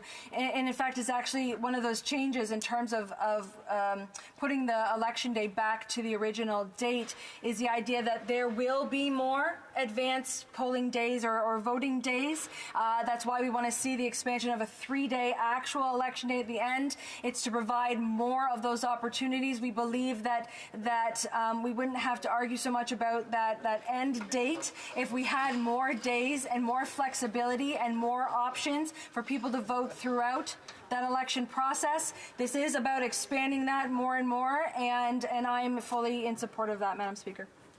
Questions and comments? L'honorable député de Drummond. The honourable member for Drummond. Thank you, Madam Speaker. I'd like to touch on something that my colleague said. She spoke about the fact that we need to be better, that we need to rise above petty politicking. There are a number of good things in this bill. Making the electoral process more accessible, that's a good idea. Making advanced polling hours longer, that's a good idea. There are a number of good things.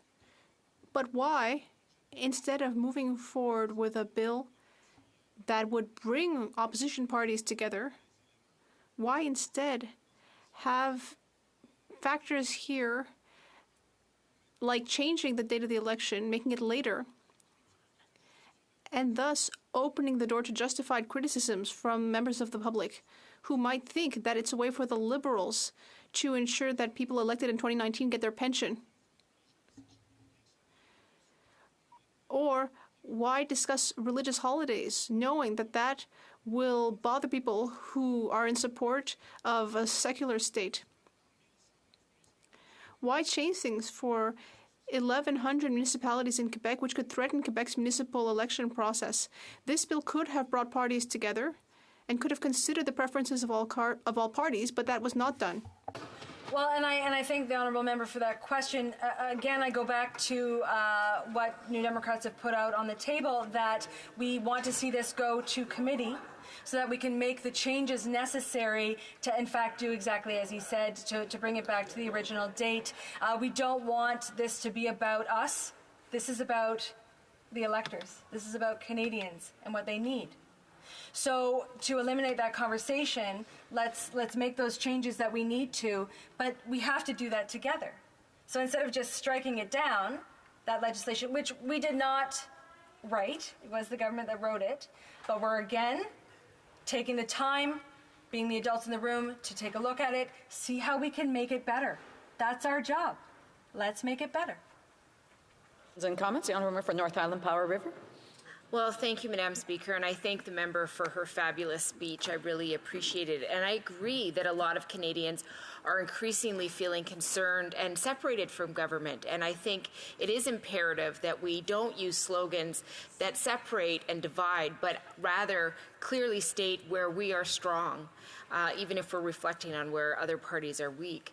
I represent a more rural and remote community, and I know that one of the challenges that we have is people will go to another part of the riding and think they can vote there, and of course they're not always able to. So I'm wondering if this member could reflect on how having longer advance polls, longer election dates, period of time will allow people who are in a bigger riding to find the right place to vote. Thank you. The honourable for London Fanshawe. Thank you to my honourable colleague for her question. It's a wonderful question, and her point of view in terms of that rural side is very, very important, that disenfranchisement of specific voters because they don't have the same access that other Canadians might have. That's key. That's one of the fundamental principles of a democratic election process. So ensuring that we have that expansion on advanced days is a really big part of that. One thing that I would like to see, and that has been floated, is certainly being able to vote wherever you are in that that electoral district. So it doesn't matter which polling station, that you have that access. I think that that will take a lot of work, and I think that we need to put in the resources into our Elections Canada office to do that kind of research, to make that positive change for Canadians, no matter where you live, no matter who you are, within that democratic system. Questions and comments? L'honorable député de... Oh mon Dieu, ça fait un petit bout de temps. L'honorable secrétaire. The Honourable Parliamentary Secretary. Colleague for her excellent speech. We actually work together on the Procedure and House Affairs Committee, and we actually work really closely together and get a lot of good things done. Actually, she brought up really good points in her intervention. I myself was on the Electoral Reform Committee. I still have flashbacks, and I know that some of the issues that we had were to we work together as well to the member opposite, and she brought up some really good points about increasing voter participation, and I'd like to know if she'd have any recommendations also include more in this bill about how we can continue to increase voter participation. The honourable member for London Fanshawe. Well, and I appreciate working with that honourable member on the Procedure and House Affairs Committee and the incredible important work that we're doing in terms of that conversation about harassment in this workplace and what that means to our democratic institutions. I think that within this bill, I think that we need to expand a lot more. I'm not sure if it would fit within this bill, but I did mention extending and expanding the voter age to 16, which my colleague has put forward. Unfortunately, it was defeated, but we'll keep trying for that. Moving to proportional representation, mixed member proportional representation, that provides an understanding and an immediate feedback to people that their vote matters, that they can see it more directly, as opposed to the first past the post that we're stuck in right now. I think that conversation about per vote subsidy also has a really big part in that, and that allows the full enfranchisement of all political parties based on the number of votes they get to then continue the conversation to be able to get into the public sphere on a far more equal basis, than allowing them to communicate to people and then they know their choices more. All of those things need to be part of this conversation, and I mean, I would love it to be part of this bill, but these are conversations that we have to have collaboratively and together as part of our healthy democratic institution. Thank you. Point of order, the Honourable Parliamentary Secretary, the Government House Leader. Yes, Madam Speaker, in my rush to get into government orders, I missed a question, so I was asked for leave to be able to say that the following question would be answered today, and that would be 2548. If I can get leave to go back to... Just consent to... Yes, agreed, and so ordered. Resuming debate. Reprise de débat. The Honourable Parliamentary Secretary, the Government House Leader. Yes, thank you very much, Madam Speaker, and it's a pleasure to be able to address an issue that I really wasn't able to address because of time constraints earlier today, Madam Speaker. But I want to be able to amplify this because my friend in the Bloc Party raised a really important point. One of the issues in the questions and answers that was constantly being brought up was the issue of why did the government give any consideration to the change of the date on October the 20th. And it was interesting when the official or the representative from the Bloc Party articulated far better than I ever could have, Madam Speaker, on why it is that we were being insensitive by changing it from October the 20th to October the 27th because the municipal elections were going to be at the beginning of November. And Madam Speaker, he brought up a lot of excellent representations to validate why it is that he was genuinely concerned. He felt, in essence, that the province of Quebec was not being treated fairly because we were bringing it to October the 27th. I understood what the member said very, very clearly. And that's the reason why I asked the member across the way, would you apply the very same principles that he articulated in terms of concerns about the municipal elections in Quebec in early November to the province of Alberta? Because Alberta, October the 20th is election day. So that means if you live in Edmonton or you live in Calgary or any of the municipalities, that election, October the 20th, would be in direct conflict with both a federal and a provincial election. So if you're a voter on election day, you'd be in Edmonton, you'd be going to vote for a mayor, your councillors, your MPs, and your prime minister. We know the Bloc's position, as articulated. The Bloc Party would not support that if it was in Quebec. That's 100%, Madam Speaker. They made it very clear that they would not support a federal election that would interfere directly with the Quebec election. We saw the resistance to it when it was getting close to the election. So that causes one to ask the question, what about those Alberta members of Parliament? There's 34 members of the Conservative opposition, there's 34 members of Parliament from the province of Alberta, 30 of which that are from the Conservative Party. And I can suggest to those particular members, at least I will give the Bloc some credit in terms of taking into consideration the concerns of the province of Quebec, even though they don't care about Alberta, but at least they took into consideration the concerns in Quebec. What about those Alberta MPs? Not one word. In fact, from their seat, they say, well, we're fine, we're okay, no problems. No consideration whatsoever. So at the end of the day, you know, I look at the issue that they continue to raise, and they want to label it for one reason, Madam Speaker. And I understand why. You know, as a government, we brought forward the legislation, and as I said in my remarks in introducing the legislation, that as a minority government, it means that a majority of MPs, which implies more than one political party, has to support this legislation, including the changing of a date, Madam Speaker. So I understand where the Bloc are coming from, and there's some principled positions that are there. The Conservatives is 100% political in their nature.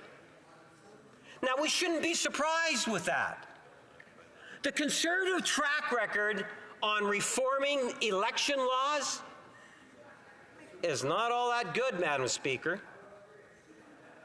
You know, I was inside the chamber, and I actually did a little bit of research on this one, Madam Speaker.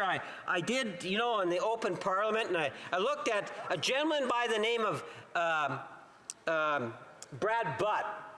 Remember Brad Butt? He was a Conservative MP that was sitting in the government backbenches, and we were talking about the Fair Elections Act. And what did he say? I want to make sure I get this right, Madam Speaker. He says, I am from a semi-urban area of Mississauga where there are many high-rise apartment buildings. On mail delivery day, when the voter cards are delivered to community mailboxes in apartment buildings, many of them are discarded in the garbage can or blue box. I have actually witnessed other people picking up the voter cards, going to campaign office of whatever candidate they support, and handing out these voter cards to other individuals who then walk into voting stations with a friend who vouched for them with no ID. Now, you have to put those bizarre, untruthful comments Madam Speaker, to the side and understand what was the Conservative Party trying to do at that time. They might have called it the Fair Elections Act, but what they were trying to do is they were trying to deny Canadians the opportunity in order to be able to use those cards that Elections Canada produced as a part of an ID. Not solely ID, but as a part of ID, for one purpose. They want to try to minimize the number of people participating in the election. So what happens is they come up with their arguments to try to justify it, and this particular Mr. Butt actually ended up retracting the claim, saying he never actually saw it. It was just make-up. You know, the Conservative Party, you know, and I tell you, I've been a candidate in 10 plus elections, a dozen elections as a candidate, and I can recall one mistake where I actually boosted a Facebook posting, Madam Speaker, on which I should not have done, and admitted that I shouldn't have done it. No one's perfect, but I can tell you, even though I would argue that was unintentional, the intentional things that I see and have seen from the Conservative Party. We all remember the robocall scandal, where you had Conservatives spreading misinformation in terms of, well, you don't vote there on this particular day, and trying to prevent individuals from voting, Madam Speaker, or discourage individuals from voting through misinformation, directing to other places, Madam Speaker. It was voter suppression. Remember the in and out scandal. In fact, in that one, the Conservative Party was actually charged, Madam Speaker, for their inappropriate behavior. Or what about Dean Del Mastro himself? You know, this is, I believe he was the parliamentary secretary to the Prime Minister. And this is a gentleman that ended up leaving with handcuffs. We don't need to take lessons from the Conservative Party, and we see the frustrations and how they've attempted in their general respect for election laws, Madam Speaker. Now, I say it in this tone because I tell you, if you take a look in terms of what I said this morning, I thought I was maybe a little bit more diplomatic and kinder in my words, and ultimately believing that Elections Canada, that all of us were supportive of the fine work that Election Canada has done, and this legislation was brought forward as a way in which we could make some positive changes to ensure that we have even healthier and stronger elections where we see more voter participation. And after articulating it for a few minutes this morning, the first question, and then you get this labeling of this legislation as if it's not what it's meant to be. Legislation that is going to enhance opportunities and strengthen our election laws. And then you get Conservatives in particular that are trying to make it out to some sort of an issue, a conspiracy of sorts, that we are trying to beef up 32 Conservatives' pensions. And there's 20 Liberals and 19 or 22 Liberals, 19 Bloc, and a half dozen NDP. As if that was the only consideration for this legislation, Madam Speaker. That no consideration was given to the province of Alberta, where they're going to be electing mayors and councillors, whether it's Edmonton, Calgary, and other municipalities, or recognizing the fact that our Indo-Canadian community and Canadians, many of which, including myself, that acknowledge and celebrate Diwali. But at the end of the day, Madam Speaker, I would suggest to you that if we take a look in terms of what I had said earlier this morning and recognize the valuable role that Canada plays today and can continue to play in terms of leadership on democracy by supporting things like the independence of Elections Canada, looking at ways in which we can strengthen our election laws. That's the primary purpose for this legislation, Madam Speaker.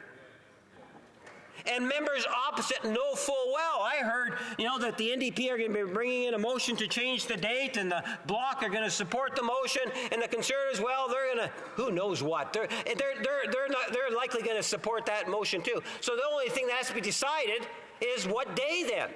I'm suggesting, well, maybe we should be giving consideration, as the Bloc said about the province of Quebec and municipal elections, maybe we should be giving some consideration to what's happening in Alberta too. After all, the Bloc members said, well, that's the government's problem.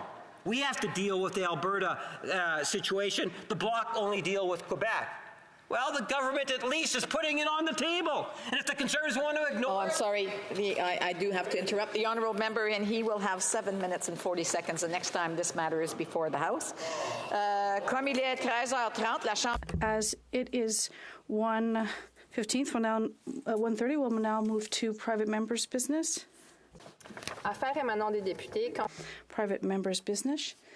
Consideration at report stage of Bill C-317, National Strategy on Flood and Drought Forecasting Act, in the name of Mr. Scarpaleggia. We'll now proceed without debate to the putting of the question on the motion to concur in the bill at report stage. Monsieur Scarpaleggia. Mr. Scarpaleggia, seconded by Ms. Romanado, moves that Bill C-317, an act to establish a national strategy respecting flood and drought forecasting, as amended, be concurred in at report stage. Participating in person wishes that the motion be carried or carried on division, or if a member of a recognized party wishes to request on division? Agreed? Okay.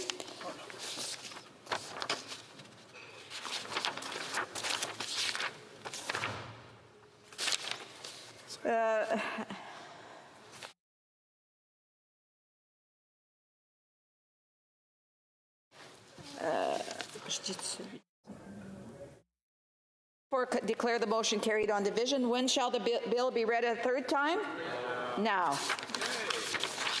Mr. Scarpaleggia, seconded by Ms. Romanano, leaves that Bill C-317, an act to establish a national strategy respecting flood and drought forecasting, be now read a third time and do pass. Debate. L'honorable député de... The honourable member for Lac Saint Louis. Thank you, Madam Speaker. Before I get started, before I start my speech today, I would simply like to say a few thank yous. I'd like to thank all of the members in this House, particularly those members of all parties who sit at the Environment and Sustainable Development Committee, because this is a bill that had the approval of all parties.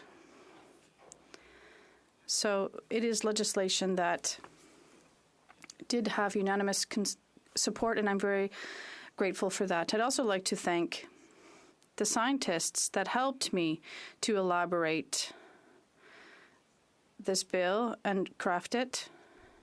John Pomeroy, one of the most famous hydrologists with an international reputation, who is an expert in climate change and hydrology in the north.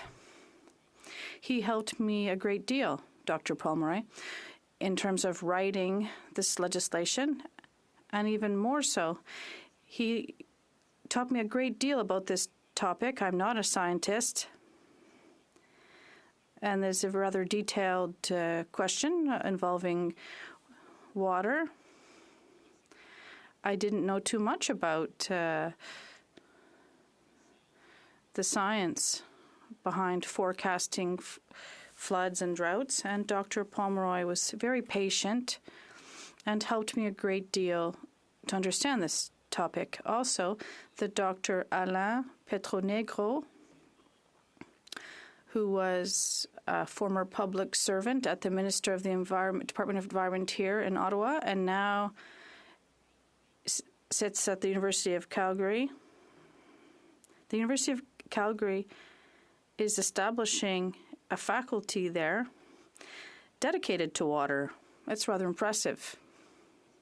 So at the University of Calgary, there's a team that looks at these issues that often keeps me abreast of what is happening. Also, the University of Saskatchewan, where Dr. Paul Murray is a professor, he's widely recognized as an expert in water and the science of forecasting floods and droughts. Madam Speaker, I made this point earlier in the week when we were debating jurisdiction in terms of the Federation, Canadian Federation, and what I said at that time, the Canadian Federation is not just power play or armed struggle. Yes, there are politics here in the House, and with respect to the federal-provincial dynamic, no, but it's more than that, the Canadian Federation. We're talking about resources, shared resources and expertise. There's a technical aspect in the Federation where we share knowledge and ways of doing things, and we see this in several areas, such as health. Every province has a laboratory and tries to manage its healthcare system in a certain way, and if it works, other provinces can perhaps copy what was done elsewhere.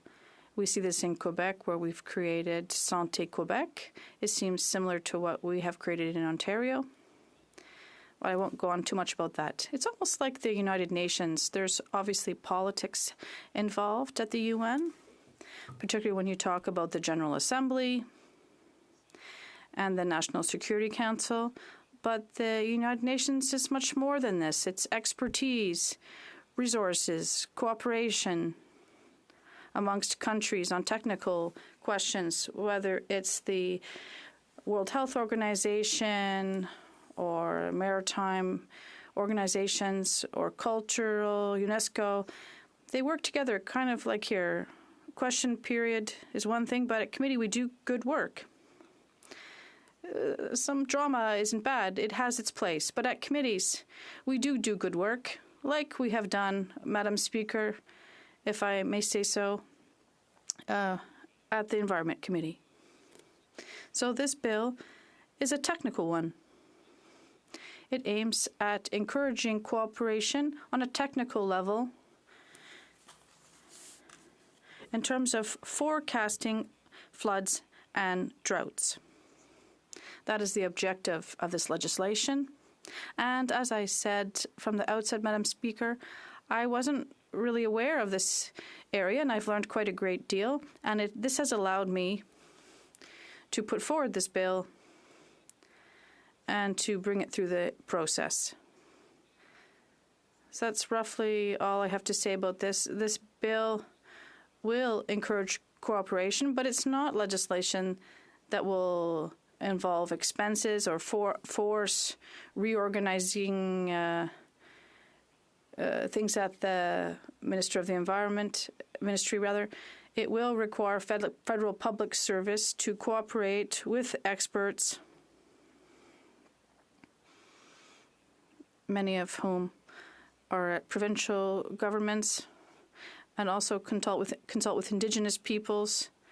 Everyone will work together to establish a plan to better cooperate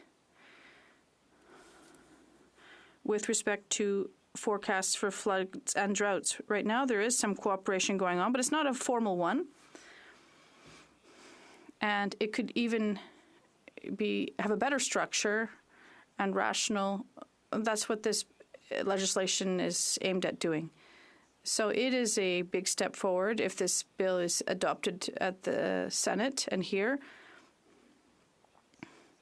And if the departments establish the strategy. So how come I'm interested in this issue of floods, Madam Speaker?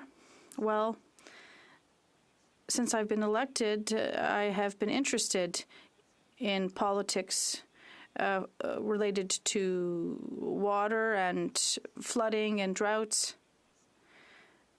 In terms of the quantity of available water, sometimes there's too much or not enough. But in my writing, of Lac Saint Louis, I'd like to talk about that a bit, if I may, Madam Speaker.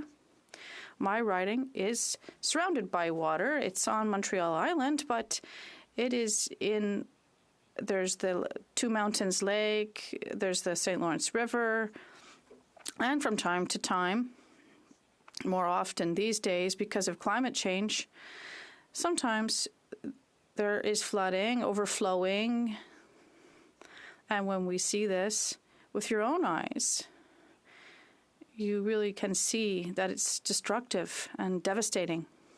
So that is what prompted me to propose this bill, and I'd also like to take a moment to congratulate the municipal councillors who, because of floods, they really have to work very hard and manage these crises, and they do such a good job.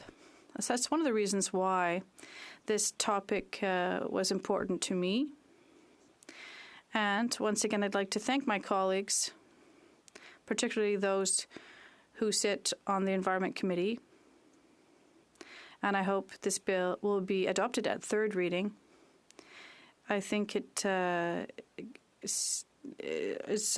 bodes well since it's passed at third reading. But now, if it is adopted, I will have to look more at the Senate.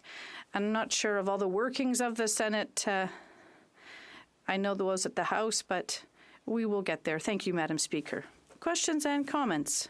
The Honourable Member for Churchill. Thank you, Madam Speaker. The members' efforts on obviously this critical issue.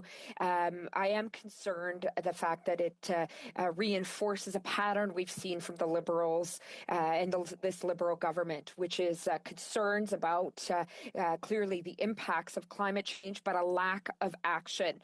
Here in our part of the country, we've seen a record wildfire season already, much more aggressive fires, much earlier than normal because of the drought conditions, because of climate change. And most recently, we've heard very concerning statements from the military that they simply that they see the kind of support they've provided as recently as last year as, quote, wickedly wasteful. My question to this Liberal member is, does he support the Liberal government not taking bold action on climate change? And does he believe that the federal government should be able to call on the military when needed to keep communities like mine and communities across the country safe in the face of climate emergencies? The Honourable Member for Lac Saint Louis. Madam Speaker, I don't agree that this government hasn't taken the environment in general and climate change more specifically seriously. I mean, I think of all the governments in the history of Canada, ours is the one that has put forth the most ambitious and most multifaceted environmental policies, including in the area of climate change. I mean, we fought all the way to the Supreme Court to protect an Environmental Assessment Act that we revamped in 2016 so that we could take into account emissions from projects when they're being evaluated. We went all the way to the Supreme Court so that we could gain jurisdiction and defend our policy of putting a price on carbon. So, you know, we've really, I think, put our money where our mouth is. As far as the military is concerned, our military over the last few years has done a remarkable job helping us address domestic emergencies, whether it was the pandemic or helping with firefighting and so on. And I'm very proud of them, and I know they'll be there when they're needed. Questions and comments? The Honourable for Bruce Grey, Owen Sound. Thanks, Madam Speaker. It's more of a comment to build off the last question from our NDP colleague, because I just want to put it on the record. I have huge belief in our Canadian Armed Forces members to be forward and to be there for domestic operations, but that is not the primary role of our Canadian Armed Forces. They will be there to do those tasks that nobody else in the civil service can do, or the municipal and provincial level, federal, other municipal or provincial capabilities don't exist. However, it is something that I would encourage the government to deal and look at to how we can restructure a federal force to be able to deal with it that's not part of the Canadian Armed Forces. The honourable member for Louis Saint Laurent. A very good point, and I agree that those who join the armed forces probably have their eye more on serving in conflict zones and so forth. But yes, from time to time, in all countries, the military is called upon to lend a helping hand in situations of emergency. I do believe that the government has stood up a humanitarian force to deal more specifically with domestic situations, which is, I guess, an outgrowth of the fact that, yes, we are facing a climate emergency, and it is having impacts here in Canada. We do have time for a brief question. The honourable member for Terrebonne. I'd like to thank my colleague, and I have a great deal of esteem for his speech, but my question is simple. How does he think this bill will improve coordination between the various parties that manage weather? Does he think this bill will really make a difference? The honourable member for Louis Saint Laurent, quick answer. Lac Saint Louis, yes. In terms of meteorological management, as I said in other speeches, it's really up to the federal government. We have the Canadian Meteorological Centre, and we're talking about managing forecasts. The way we can better predict events. It's already happening. These forecasters do talk amongst themselves. We need something more structured. The honourable member, we're going from Lac Saint Louis to Louis Saint Laurent, resuming debate. Madam Speaker, I smile because it's not the first time. You said it twice. The honourable member for Louis Saint Laurent. But I do have the great deal of pride to have a writing name that sounds a lot like the other members.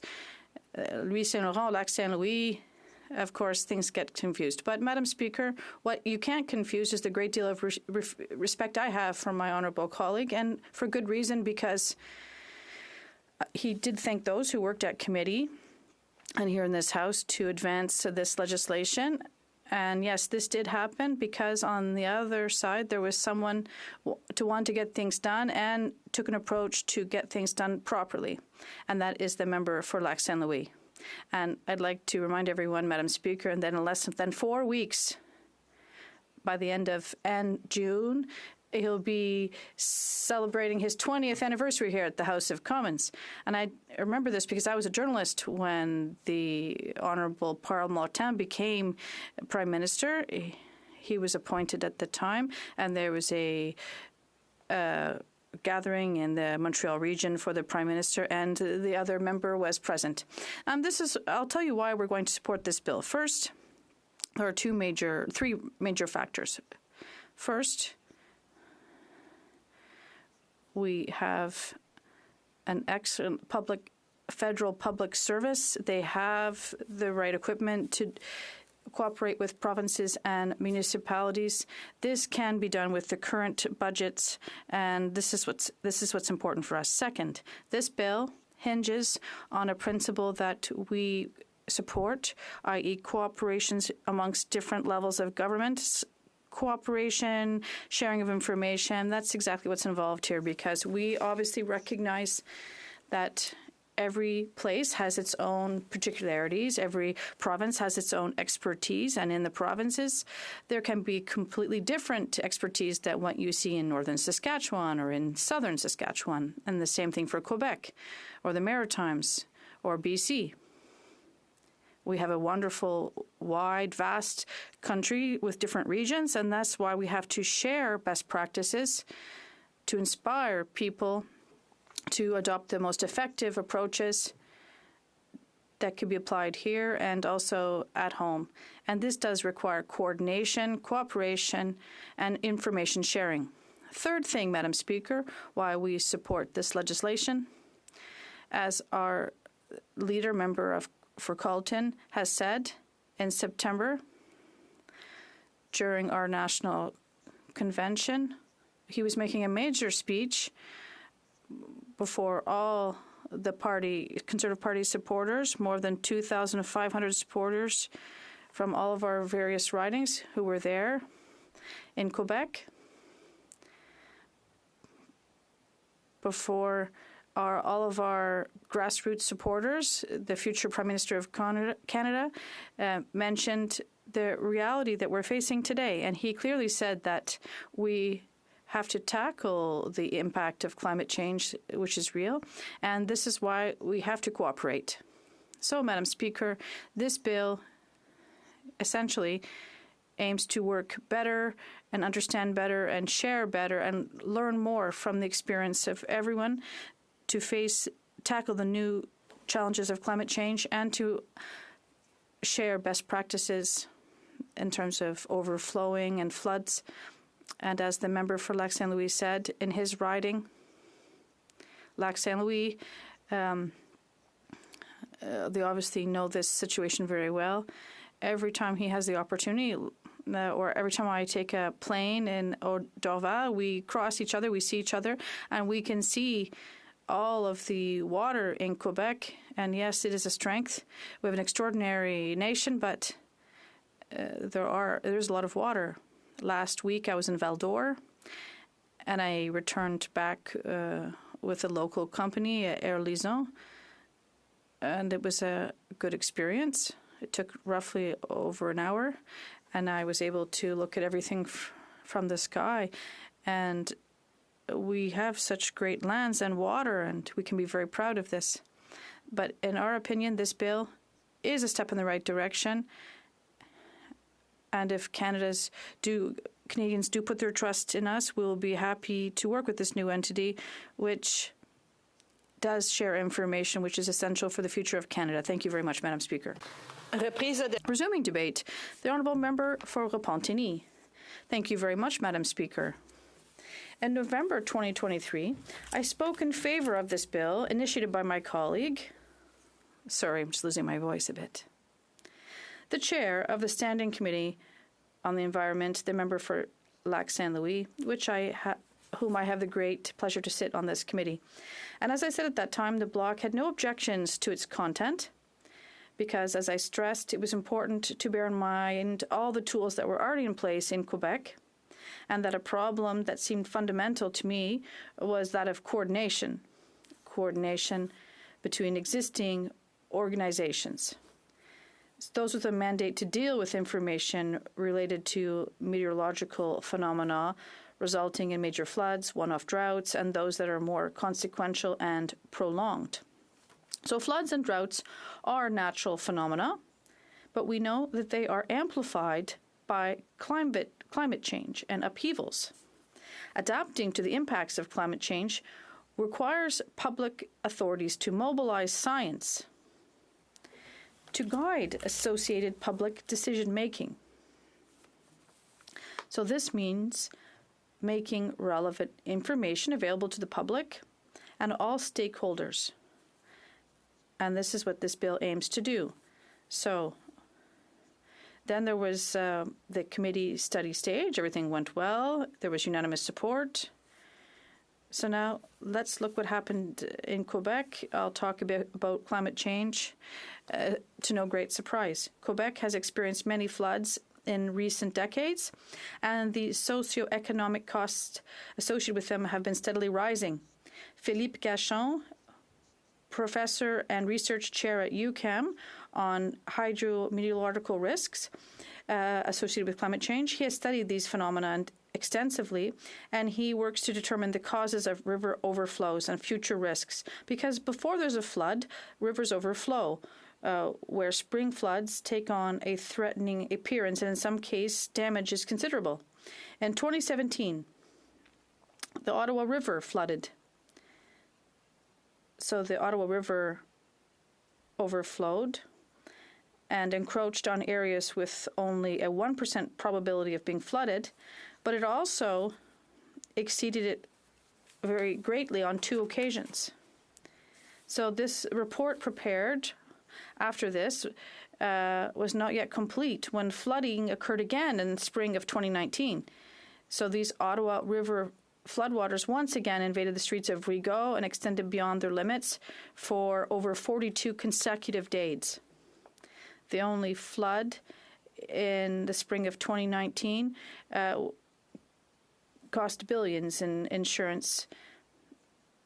More than 1,000 people had to leave their homes.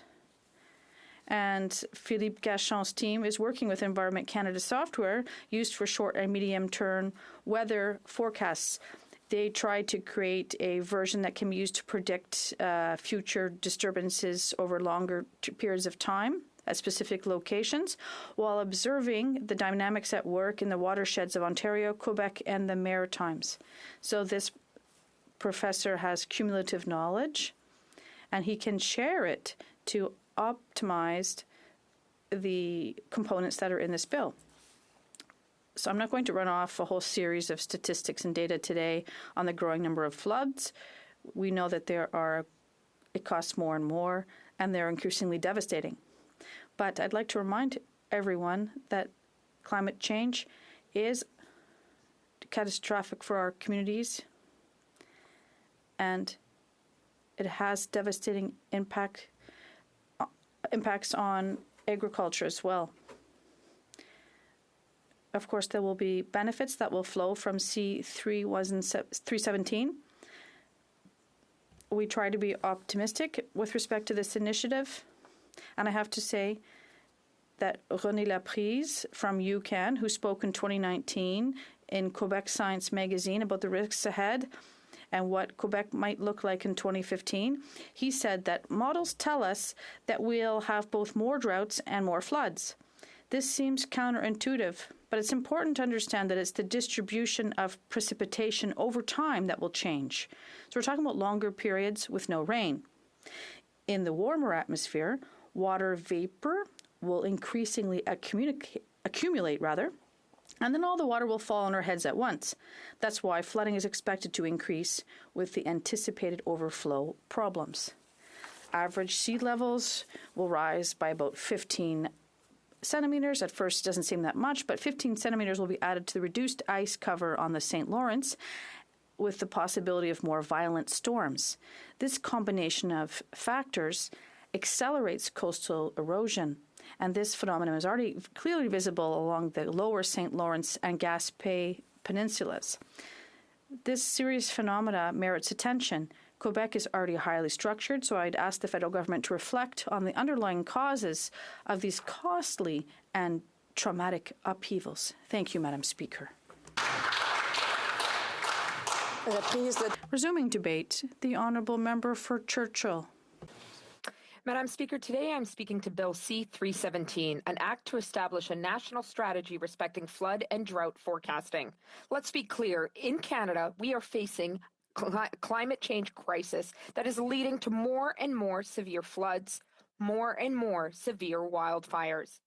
Let's also be clear, this government is failing not only to deal with climate change, but with the impacts of climate change. This bill requires the development of a national strategy to forecast floods and droughts. This bill is peak liberal. It consults, it forecasts, but it does nothing to deal with climate change. It's yet another attempt to pathologize what is wrong with the patient instead of doing everything we can to bring the patient back to life. But what's worse is that this bill is a liberal private member's bill. It's associated to a government whose actions are making climate change worse. Despite all of the PR stunts, the greenwashing, the lofty commitments internationally, Liberals have failed to reduce greenhouse gas emissions in Canada. And the reality is clear. We are facing a climate emergency. Earlier this month, we saw major wildfires on the west side of our constituency by Cranberry Portage, Wanless, and Flin Flon. We've never seen such aggressive wildfires so early in this part of the country. The fires moved as fast as they did because of the drought conditions, because of climate change. Hundreds of people evacuated, tens of thousands of hectares burned, power and telecommunication lines destroyed. This is just the beginning. This is happening not just across Canada, but around the world. Let's be clear, many communities in our region are being impacted disproportionately by climate change. And when we talk about floods, no community knows this reality better than Peguis First Nation, the largest First Nation in Manitoba and a community I'm honored to represent. Peguis was forcibly relocated on a floodplain by the federal government, but it is now bearing the brunt of climate change. Just over 2 years ago, the community once again faced extreme flooding, destroying homes and forcing over 2,000 people to flee to Winnipeg. At the time, Chief Hudson said he'd never seen flooding this bad and called on the military to step in. This is a community that knows what they're talking about, having dealt with flooding that led to evacuations in 2011, 2014, and 2017. I supported the call to bring in the military. The federal government refused to listen. They didn't provide the supports needed then, and they haven't since. And Peguis has had enough. They filed a $1 billion lawsuit just a few weeks ago against the federal government, the province of Manitoba, and 2 municipalities. The lawsuit is seeking damages caused by a, quote, breach of duty and care and negligence, which has made living conditions on the reserve land intolerable and which led to a wholesale evacuation. I was in Peguis a few weeks ago. Highway 224 and the roads in the community are torn up, houses abandoned, families still evacuated. Peguis is asserting that the federal government breached their treaty obligations by not providing Peguis with a, quote, sustainable and tolerable living environment, safe and secure from flooding, disasters, through adequate permanent flood mitigation for their reserve land, end quote. It also claimed that the federal government failed to build adequate flood protection at the reserve. So much for reconciliation from these Liberals. Peguis deserves action now. First Nations and Northern communities on the front lines of the climate crisis deserve action now. And let's be clear, this Liberal government has done the exact opposite of what needs to be done to keep communities safe. Only 1/3 of all money spent on disaster relief is for long-term solutions. This government would rather fund evacuation efforts than help prevent them. Band-aids for all, when what's really needed is surgery. This is life or death for the communities in our region. But the Liberals refuse to do the work. Last summer was the worst wildfire season recorded in Canada. It was so bad that Canada accounted for 43% of people displaced by wildfires globally last year. This summer could be even worse. Which is why Canada needs to think long and hard about how we're keeping communities safe. Who has our back? Which brings me to the news of this week. This week, a story in the Ottawa Citizen shed light on deeply concerning comments made by the Chief of Defence Staff, Wayne Eyre, who has complained that the use of military personnel has become, quote, wickedly wasteful. He said, I made it quite clear to other departments that our capacity to do what we did last year is not the same, especially with reduced readiness, increased deployments to Latvia. Eyre told senior officers during an April 23rd video conference, quote, we're not going to have the same forces available for the scale and duration of response, end quote. Wickedly wasteful? Let's be clear. I know firsthand as a Manitoban and as Canadian just how much of a difference the Canadian military has made when all other resources have been exhausted in fighting major floods and wildfires. Much of this deployment occurred when Canadians were serving overseas, whether it was in the former Yugoslavia or even Afghanistan. Now, when we are sending more troops to Latvia, a key military leader is essentially saying, if it comes to forest fires and floods in Canada, good luck. Describing these types of deployments as wasteful is absolutely unacceptable. But what is even more unacceptable is the response from our Prime Minister. When I asked him about these comments in question period earlier this week, he responded with a series of indecipherable platitudes. He did not deal with the key question. Will he and his government assure Canadians that when it comes to our military, that they will put the interests of Canadians first? Responding to floods and forest fires when all other resources have been exhausted. Will the Prime Minister politically play with fire? Once again, try to have it every which way, trying to stand for everything in the end, but standing for nothing. I want to be clear. When it comes to our military and to the Prime Minister, I am proud of the service of so many women and men. I know firsthand from my family, from my partner, what that service means. That includes being there for Canadians when needed. That in particular means being there for Northern and Indigenous communities when needed. My message to the Prime Minister is take a stand. Make it clear that your government will reject any idea that helping in terms of forest fires and floods is wasteful. Give the military the resources and the funding it needs to continue that work here at home. Finally, I want to appeal not just to